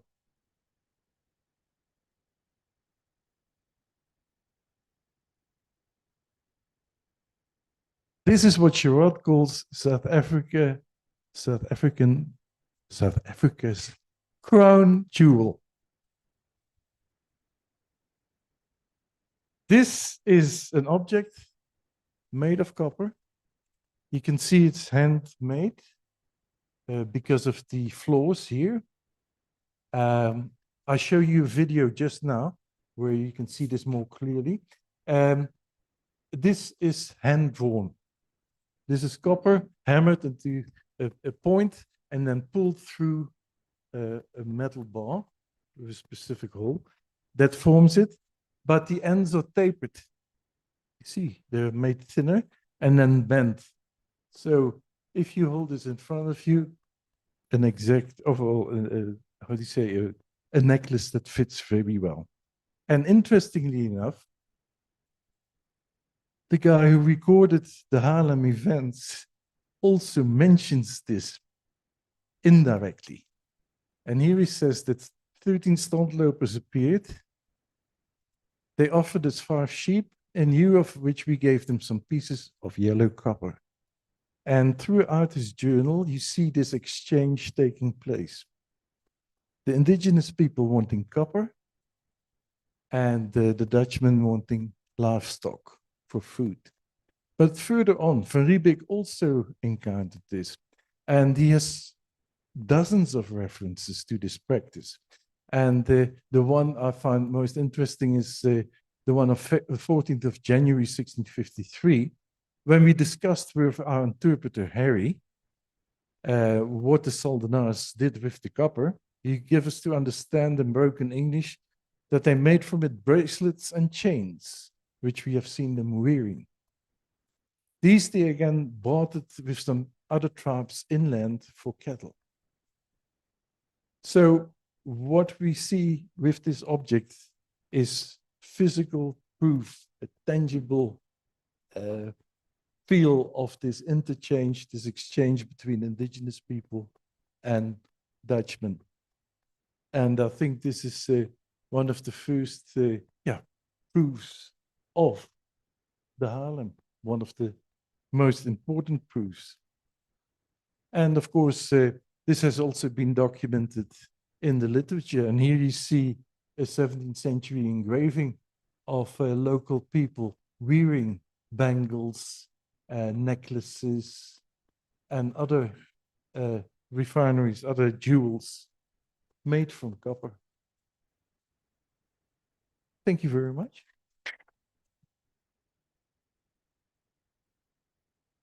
Now, I told you I would like to show a video, so if Robin could come, and then Sherrod must decide if you do question time at the very end or after the video.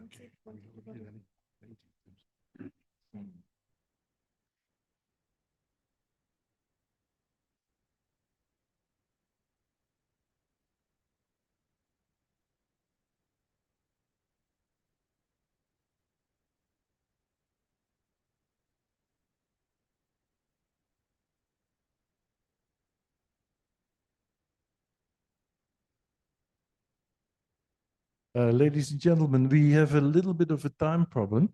Dr. Master still has to give his presentation. Would you like us to keep the video over till the end? Okay, then we'll do that. Thank you.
Okay, so I'm going to give the final talk of the series of lectures on the Haarlem Symposium. And what I want to do is to give you new results from metallographic and isotopic studies and ground, seaborne, and aeromagnetic studies pointing to the location of the shipwreck and its identity as the Haarlem. I want to acknowledge all my co-authors who have also contributed to this presentation.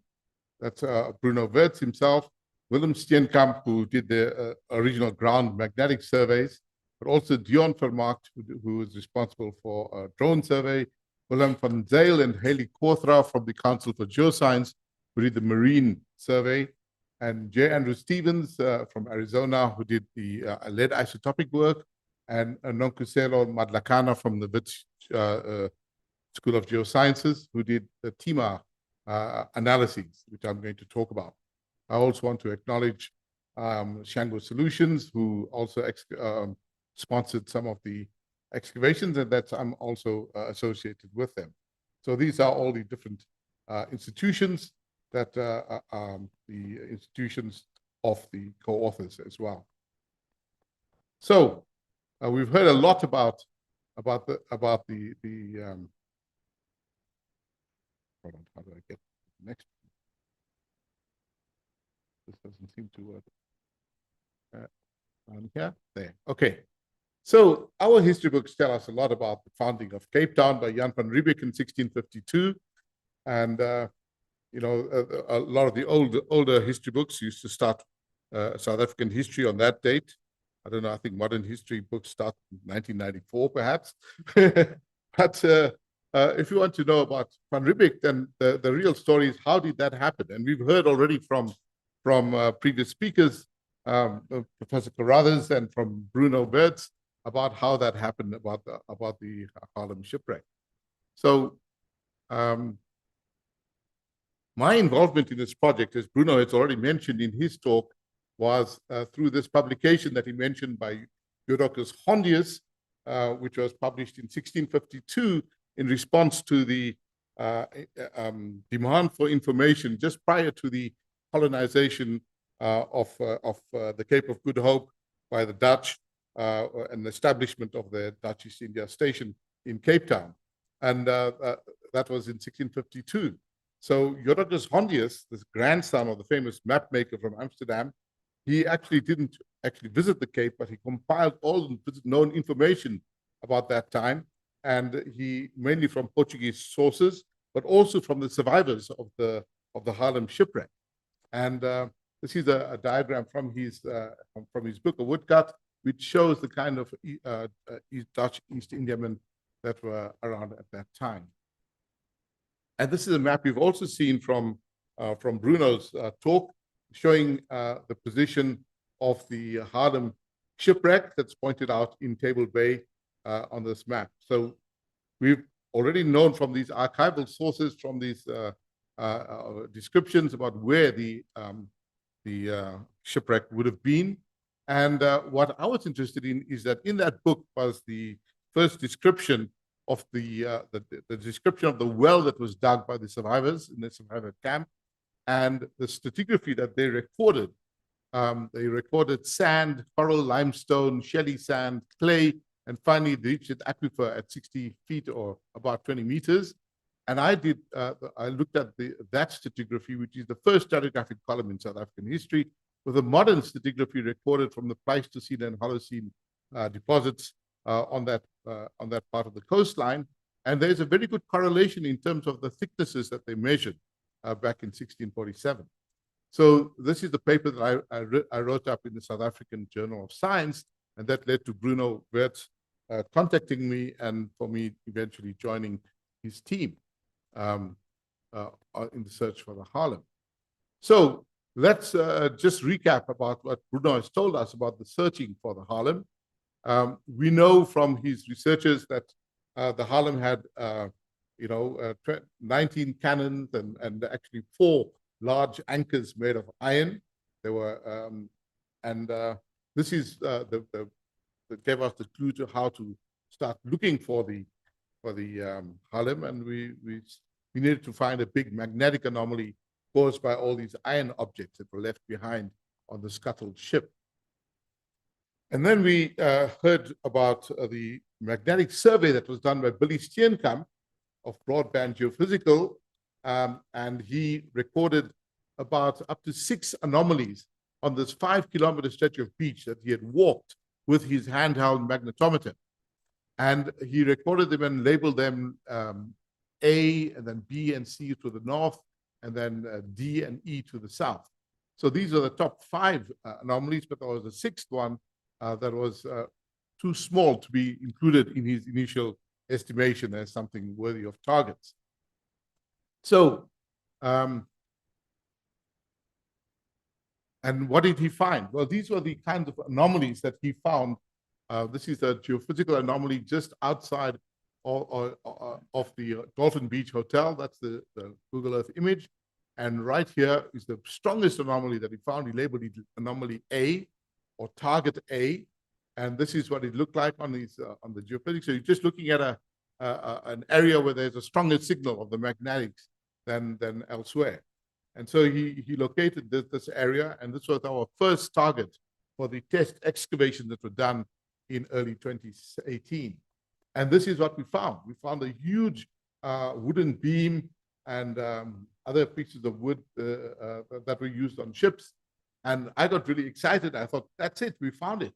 But Bruno was much more skeptical because he looked at the wood and it had not knots in it. It was a knotted pine, and it was not what the Haarlem was supposed to have been constructed out of, which was oak. And so he was very skeptical, but we took a sample of this. It was all done under proper supervision and authorization from all of the permit-giving authorities.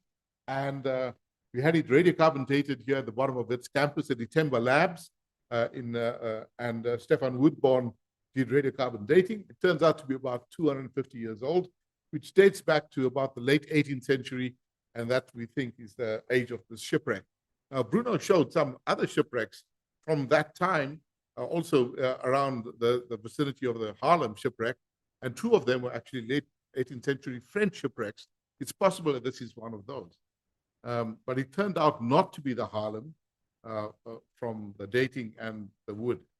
So then we had to look at the other anomalies, and they were all investigated. Targets B and C, as Bruno has mentioned, was a small pipeline and engine block from a modern fishing vessel. And then we looked at target D, and there were isolated iron objects like this, probably from the 19th century, and so on. And other things were just iron that was, objects that were placed on the beach. So none of these turned out to be the shipwreck we were looking for. And so we had basically examined all 5 of the main targets that had been targeted by Billy Steenkamp's magnetic survey. So we went back to the drawing board and thought, well, what about that last bit of thing that he had found? These are the scattered magnetic anomalies. They aren't very, very big, but this is what he called anomaly F. And it was actually just south of the Dolphin Beach Hotel. That is the location of anomaly F, and it was not actually recorded or excavated during that initial excavation when we had a bulldozer, for a whole week, and from Guerini Engineering. And so we eventually found funding later on from Shango Solutions to do a last excavation. This was the last thing that we did. And this turned out to be, as Bruno said, the jackpot. Because what we found in this is absolutely fascinating stuff. All the objects that Bruno mentioned in his talk, there were all these iron objects, very rusted, very corroded. And these are clearly things that have been around for a long time. We also found among those anomalies a modern chain as well. So that's also because of lots of fishing vessels and other things that are present on those beaches. We found, as Bruno pointed out, copper nails and lead cladding and so on, and the other big iron objects that were very corroded, full of conglomerate and so on. So these were a lot of findings in this area of great interest.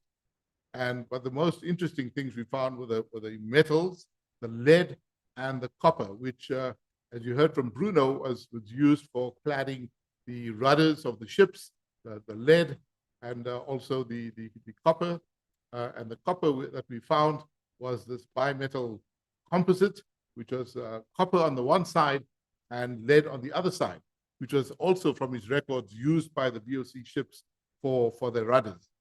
So this was very exciting stuff. And we then took sub-samples of this material that was collected. We took tiny little pieces for analysis in our laboratories here at Wits.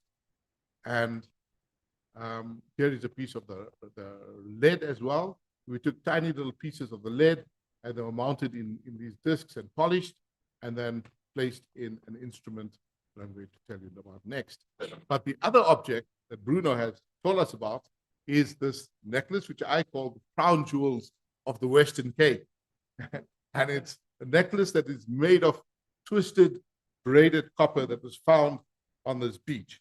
And I just want to refer to Professor Carruthers' opening talk this morning, where she referred to the beach as the meeting point of two cultures. And this is where there's separate stories that intertwine on the beach. That is the exact words that I heard from Professor Carruthers this morning. And these are two strands of copper that have been twisted together. And the copper came from a Dutch East Indiaman ship, and it was done by a Khoi person. These are the two cultures meeting, intertwining on the beach. So, a very, very significant find. So we did metallographic analyses using this instrument called the TIMA, which stands for the T-scan, which is a proprietary name, Integrated Mineral Analyzer. It's a new kind of instrument which has not been available for any metallographic studies in the past. It's very new. It's made by a Czech company, and it's only been on the market for a couple of years. So we obtained this instrument for our school. It's in the basement.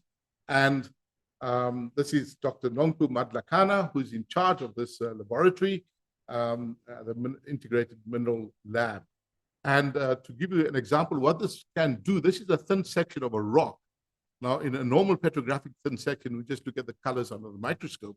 But this is a thin section that has been scanned by this instrument, giving you an actual elemental map on a micron scale of this whole thin section. So the thin section itself is probably 1 by 1 centimeters or so. And every color that you see here represents a chemical element. So it's an actual map of the distribution of elements, and that points out different minerals like these euhedral feldspars and other minerals that are present. So this is the kind of instrument that we are now using, and this is the state-of-the-art kind of instrument, and it is viewed on the screens that you can see here. So what I did was to take a sample of the copper that we found in the copper sheeting and look at it under the instrument. So this is something that is about maybe 1 or 2 centimeters long and a few millimeters wide. Just a very small piece of copper from that copper cladding. And when we look at a small scale like this little square here, when you enlarge it much larger, this is a scale here, it shows 5,000 microns at the bottom. When you enlarge this, you're looking literally at little holes. These little black things which are peppered throughout the copper are actually cavities in this metal. So it has been corroded after spending 3.5 centuries exposed to seawater. So something has corroded out of the copper, leaving behind little cavities. And the cavities are lined by a different mineral, which when you look at this, what we are analyzing here is for the element silver. So what we're seeing is that these cavities are lined with silver, and that is aligning those cavities. And that's quite interesting because if you have silver-bearing copper ore, copper metal, the silver should be just very evenly distributed throughout the copper, not concentrated in clumps like this. But the other thing we analyzed for was for carbon. And the carbon is also lining these cavities. All of these black things are little cavities, and they're lined with this white mineral that's shown here. The white is just telling you the concentration. It's a very high concentration of carbon in the form of a carbonate. That means, and we analyzed it, and it's a lead carbonate. So this is a cavity lined with lead carbonate and silver. And then we also looked at here in great detail, you can see the carbonate lining a cavity, and that's got silver associated with it. And when we look at other images, we can see lead. And this is an image for lead. So all the bright colored things like the yellows are lead. And the lead is also associated with these cavities. So we interpret this as cavities that originally contained lead and silver as little globules that were present in the copper.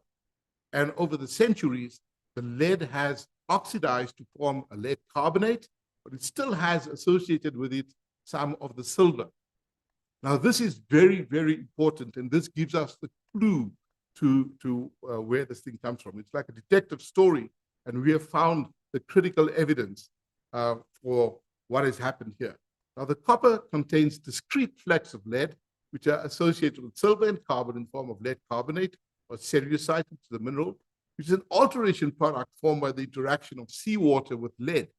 The silver is intimately tied to the lead rather than being evenly dispersed throughout the copper. This points to the Fugger process or the liquation process having been used to extract silver from the copper ore by adding lead derived from an external source. Now, this is something that I have to tell you more about. So, in 1451, in Germany, in Augsburg, the Fugger family developed a process which is been called the liquation process, or named after them, the Fugger process, for the extraction of silver from silver-rich copper ores that are present in countries like Germany, Poland, Slovakia, and Hungary. Now, if you just take a normal copper ore that contains silver and you smelt it, you just end up with smelted copper that's rich in silver, but you cannot extract that silver out of the copper. It's just alloyed with the copper. So so in all those mines previously, some of those mines have been going for 1,000 years. They could not extract the silver that was present in those, the Mansfeld, Kupferschiefer copper ores in Germany and Poland, in Slovakia, and even in Hungary. So what the Fugger family discovered was a kind of a family secret. They discovered the recipe for extracting the silver out of these copper silver ores. And the way to do that was to add an external supply of lead. Now, lead as a metal has got much higher affinity for silver than does copper. So when you take a copper ore and you smelt it, you get a molten copper with silver in it. And you add a whole bunch of lead, not just a little bit of lead. In fact, you add 2 or 3 times the amount of lead as the amount of copper there is. And so you are swamping the whole system with a whole bunch of lead. But that lead sucks up all of the copper that is in there, in this melt. And the lead has, firstly, a higher density than the copper, but also much lower melting point. So what they did in this process is they smelted the copper ore, added an external lead source, and then it would start solidifying. The copper starts solidifying at 1,084 degrees centigrade, but the lead remains molten right until 326 degrees centigrade. So almost 99% of the copper has basically solidified by the time the lead starts to solidify. And so in that process, they would separate the lead. The lead would actually, because it's denser, it would percolate down to the bottom of this chamber, and where they were smelting everything. And that would carry all the silver with it. And so this process was developed by the Fugger family, and only they knew the secret of doing this. So it was a family secret that made them the wealthiest family in the whole of Europe and possibly the whole world. For 2 centuries, they had a monopoly on the extraction of silver from all the mines in Central Europe. That means they could mint silver coins. They literally owned the mint and the metal source. So they became extremely rich, and they became bankers. They were a very, very well-known family that did this. So what we have found is proof that the copper that we found in this test excavation on the beach went through the Fugger process and therefore could only have come from one of their mines. And just to go back to another excavation that Bruno had done in his career, the Bom Jesus, which was found on the coast of Namibia in 2008. This was a shipwreck dating from 1533. And in that excavation, they found more than 100 sort of semicircular copper ingots. And these ingots were all from the Fugger family. They have the hallmark of the Fugger family. And I have to just go back to show you that this is an illustration from a history of the Fuggers. And it shows all these shields that have a hallmark, which is a trident and a little circle. And here is a little copper ingot, and it's got that stamp on it, the trident and the circle. So that is the clear evidence that this is the Fugger hallmark, and that Fugger hallmark was on these copper ingots that were found in the Namibian shipwreck. Okay, so bear that in mind. Now, the place where this Namibian shipwreck was studied in great detail by the Deutsche Bergbau Museum in Germany, and they looked at its chemical composition and its isotopic composition. And they showed from the isotopic composition of the lead in this copper, because this copper contains about 0.1% or 1% lead. And that is the flavor that was left behind by the Fugger process. Remember, in the Fugger process, when you're smelting copper ore, you add an external source of lead. That lead sucks up all the silver and it sinks down to the bottom, but not all of it disappears. Some of that lead remains behind in the copper as little droplets that are too fine to settle down. So the final product is copper with a little bit of lead in it. And they analyzed that lead isotopically, and that showed that the lead came from this district, the Kraków-Silesia district, which is a historical lead mining district in Poland. So here is a map that shows you Poland, and here is the town of Kraków. And in this district, just to the east of Kraków, is this famous lead zinc district of Kraków-Silesia.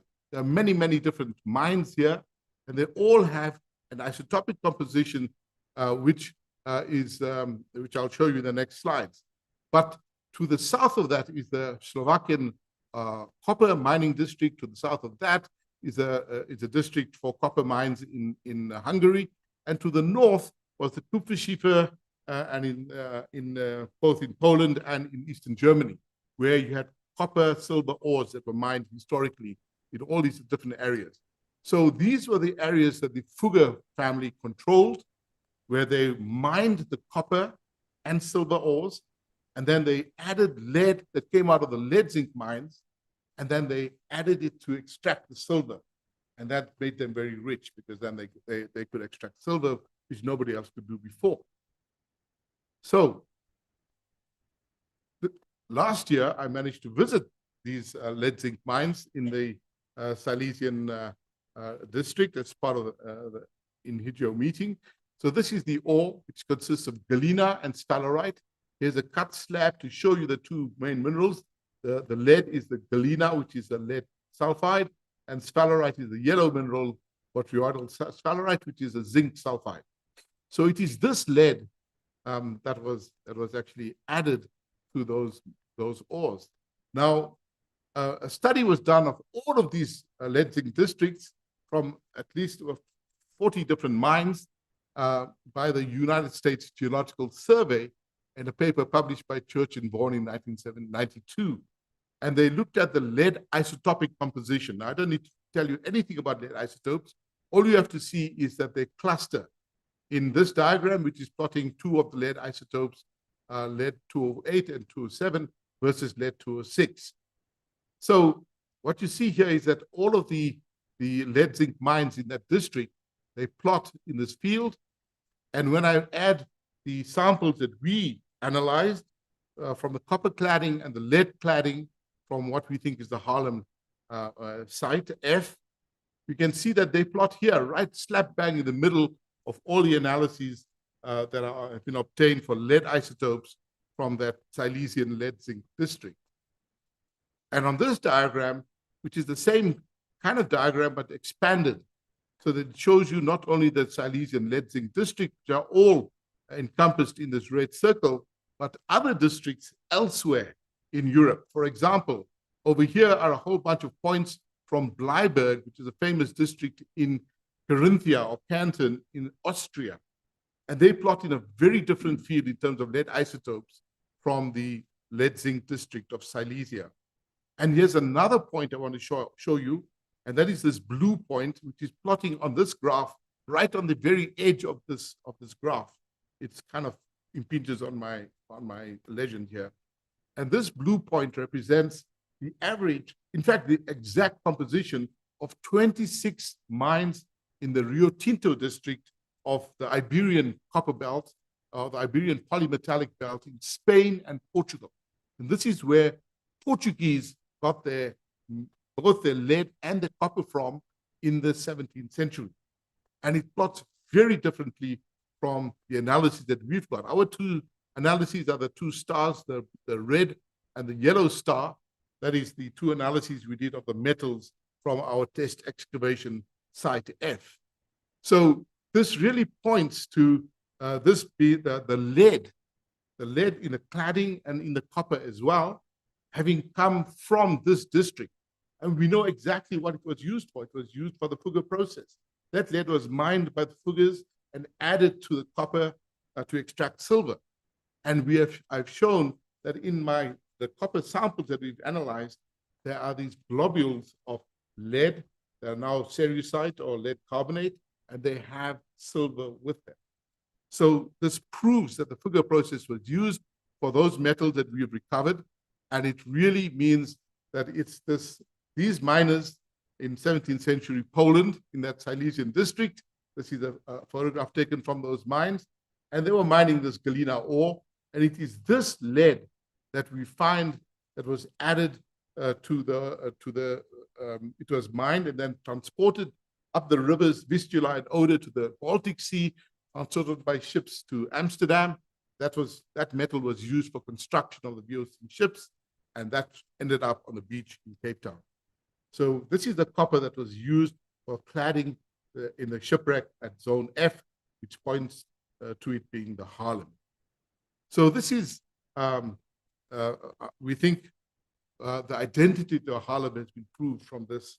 That is why we're 99.9% sure from all the other historical evidence that Bruno has given you, plus this additional evidence that proves that it cannot be a Portuguese ship.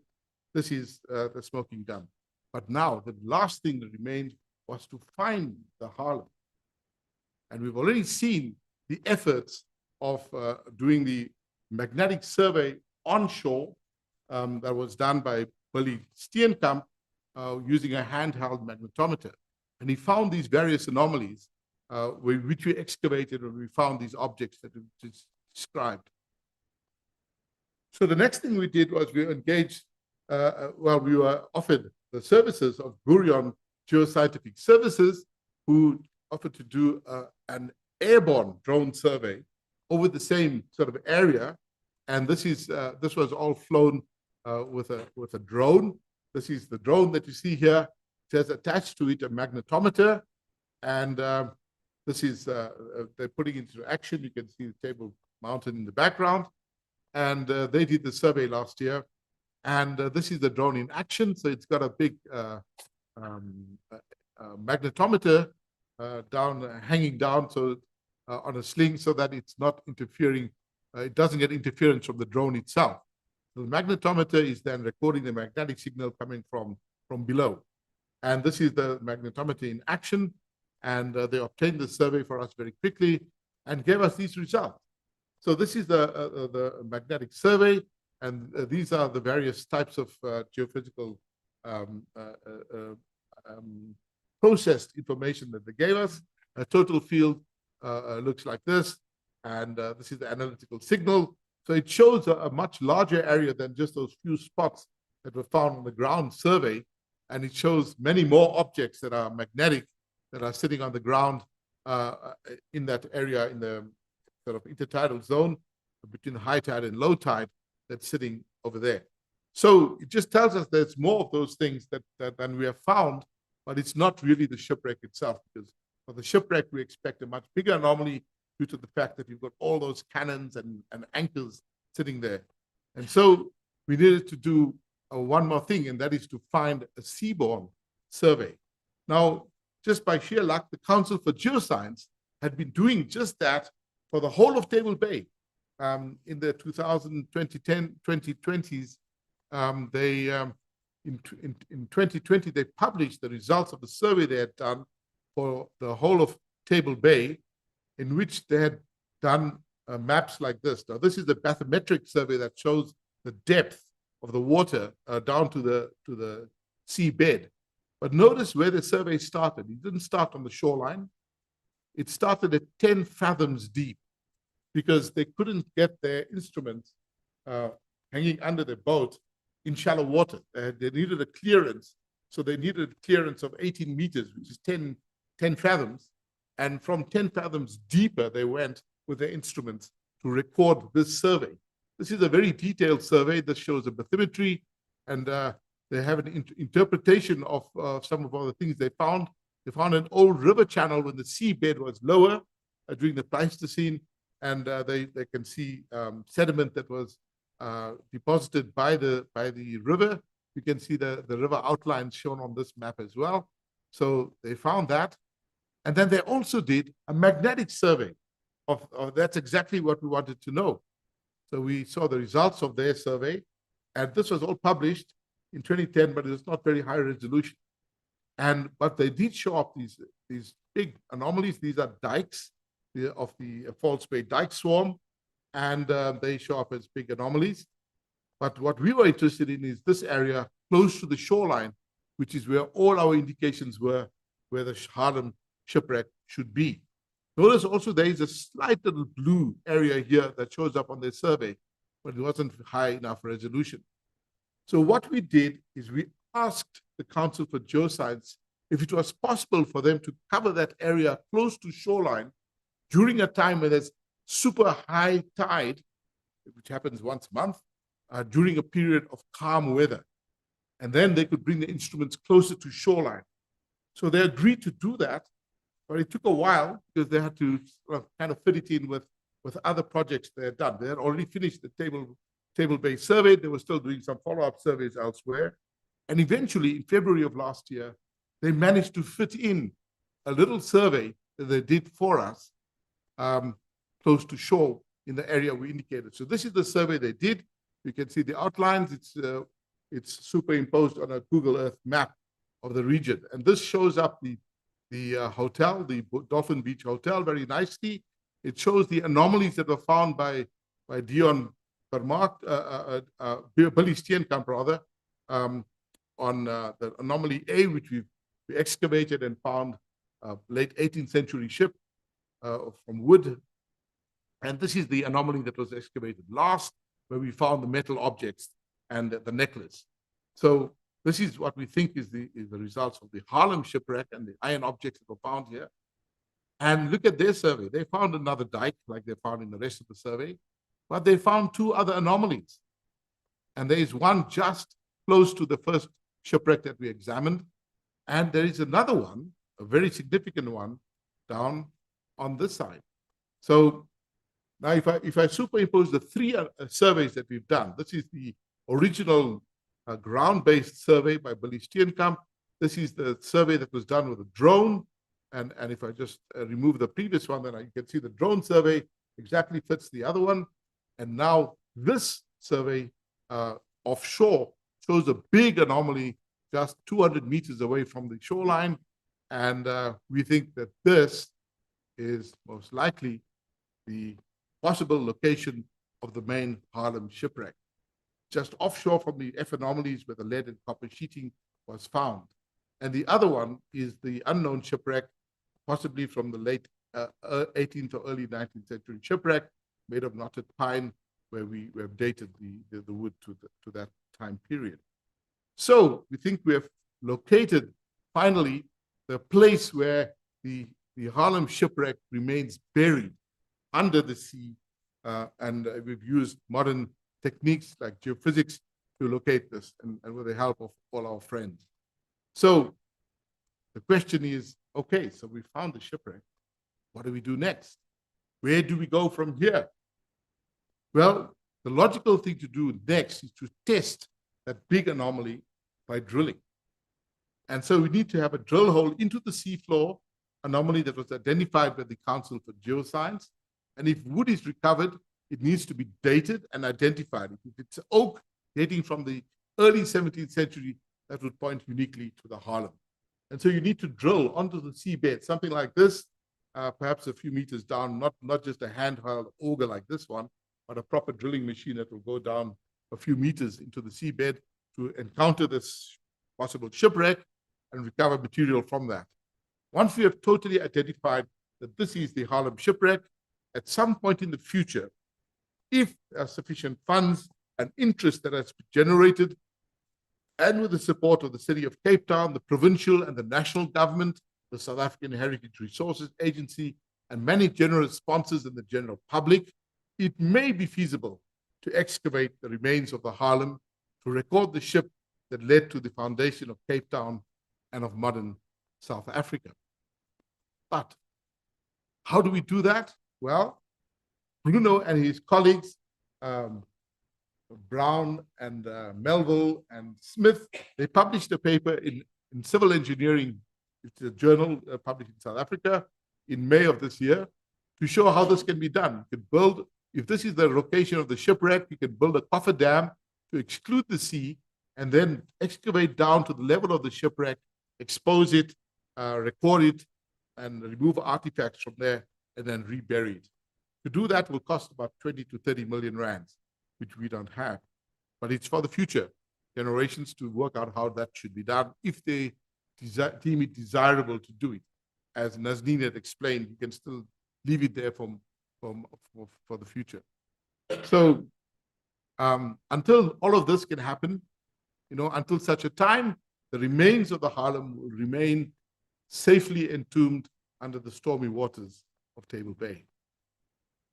So I'd like to thank all our speakers, our various sponsors, and to the various people here that are listed who made this Haarlem Symposium possible, but especially Robin with all her help, and Grant for giving us this venue, and for flying up our main speakers from Cape Town, and the various other people who have helped with the organization. Thank you very much.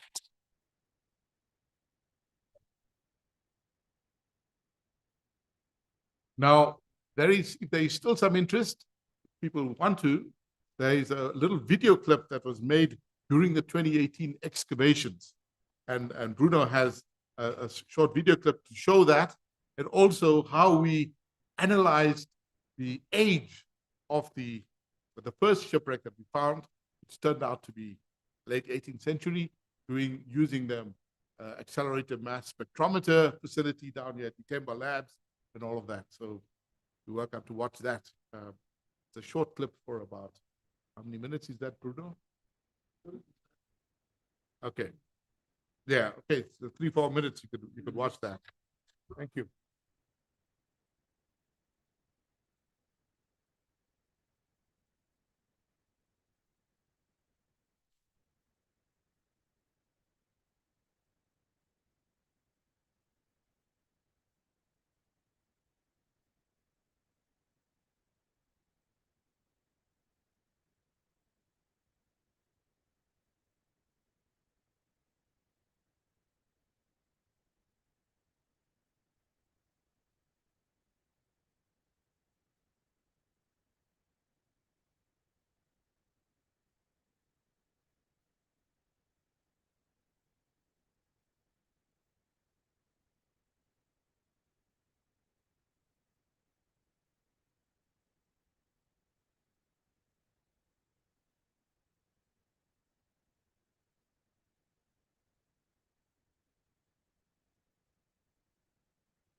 have one years.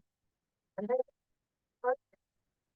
now two of the movement managed to, for a full year, find in these views a fact that influenced the Dutch decision to establish a permanent enforcement station at the Cape.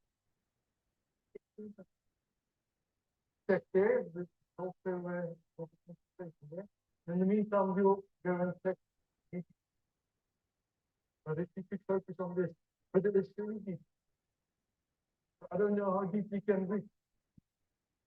I demarcated an area of coastline where I assumed that the Haarlem must have found it.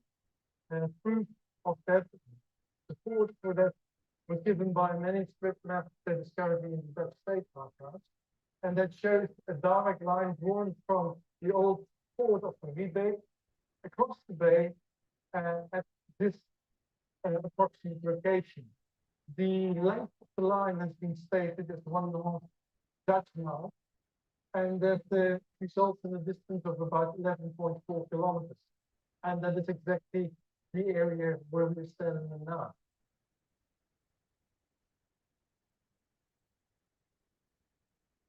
Well, we did several geophysical surveys, and those indicate that there are metal concentrations in this area. And this specific point shows a metal concentration, but also further down to the sea and underwater with quite a huge net of metal. And we want to explore what it is caused by an iron ship, by the wreck, or by the Haarlem ship that we're looking for.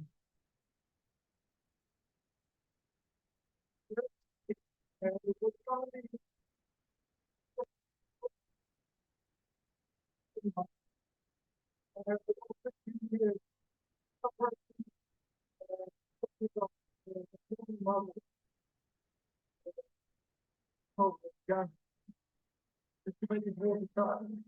and whenever you excavate the future, you will find messages.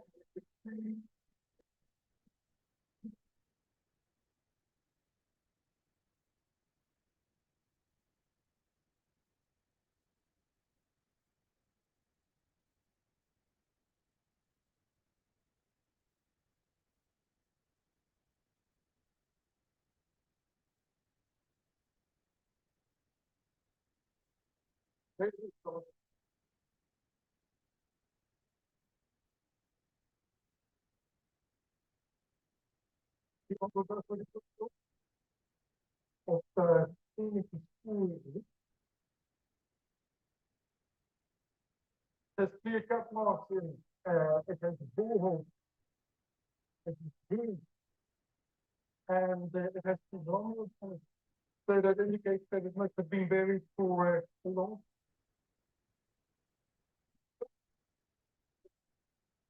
It's possibly associated with this wooden part.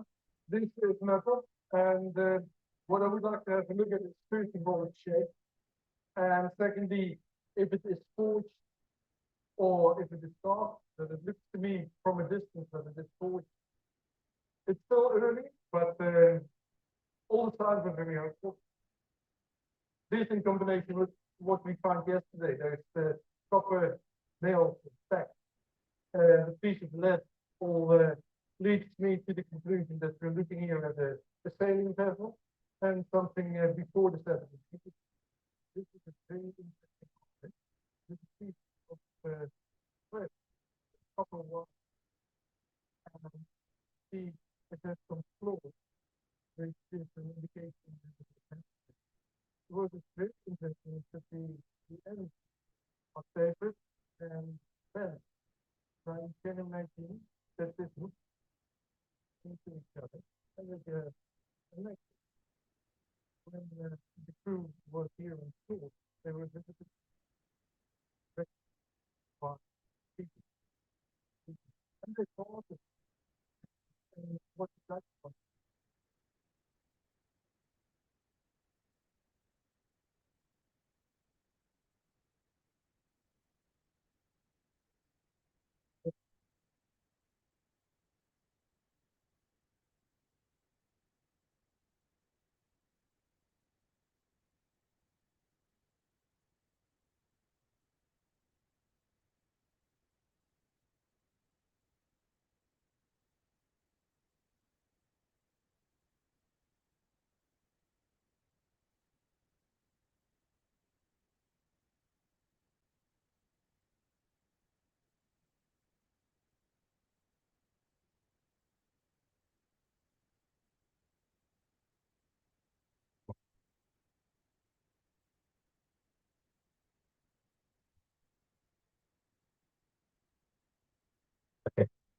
The thing you need to be aware of is when you do the data, you're going to get the data in the not the same as the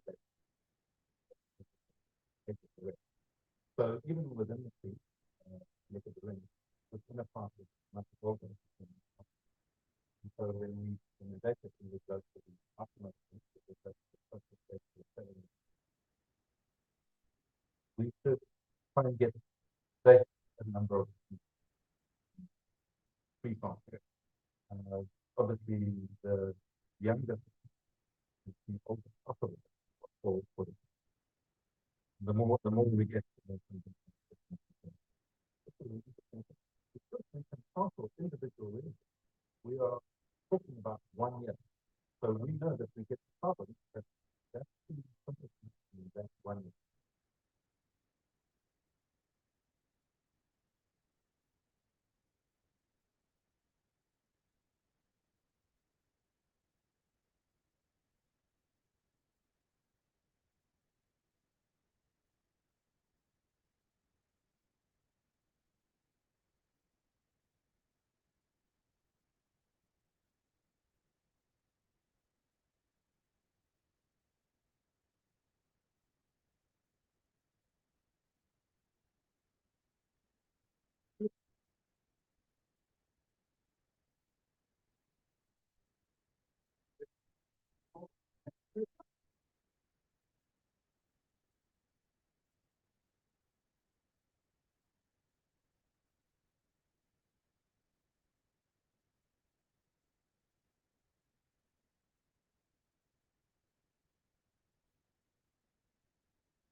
When you full spread, you often get, if you are in purity, then you get, in Dutch you call it a brown.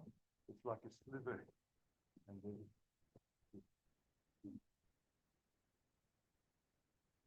you want the full part of the history. Don't take it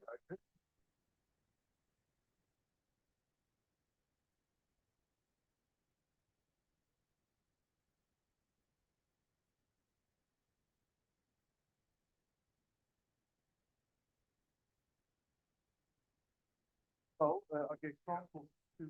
Yeah. So it's part of the package. Yeah.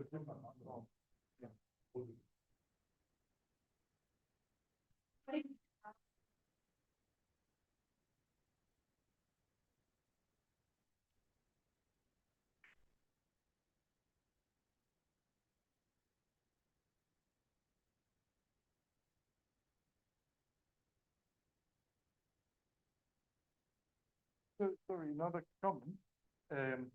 This might have been David Barton,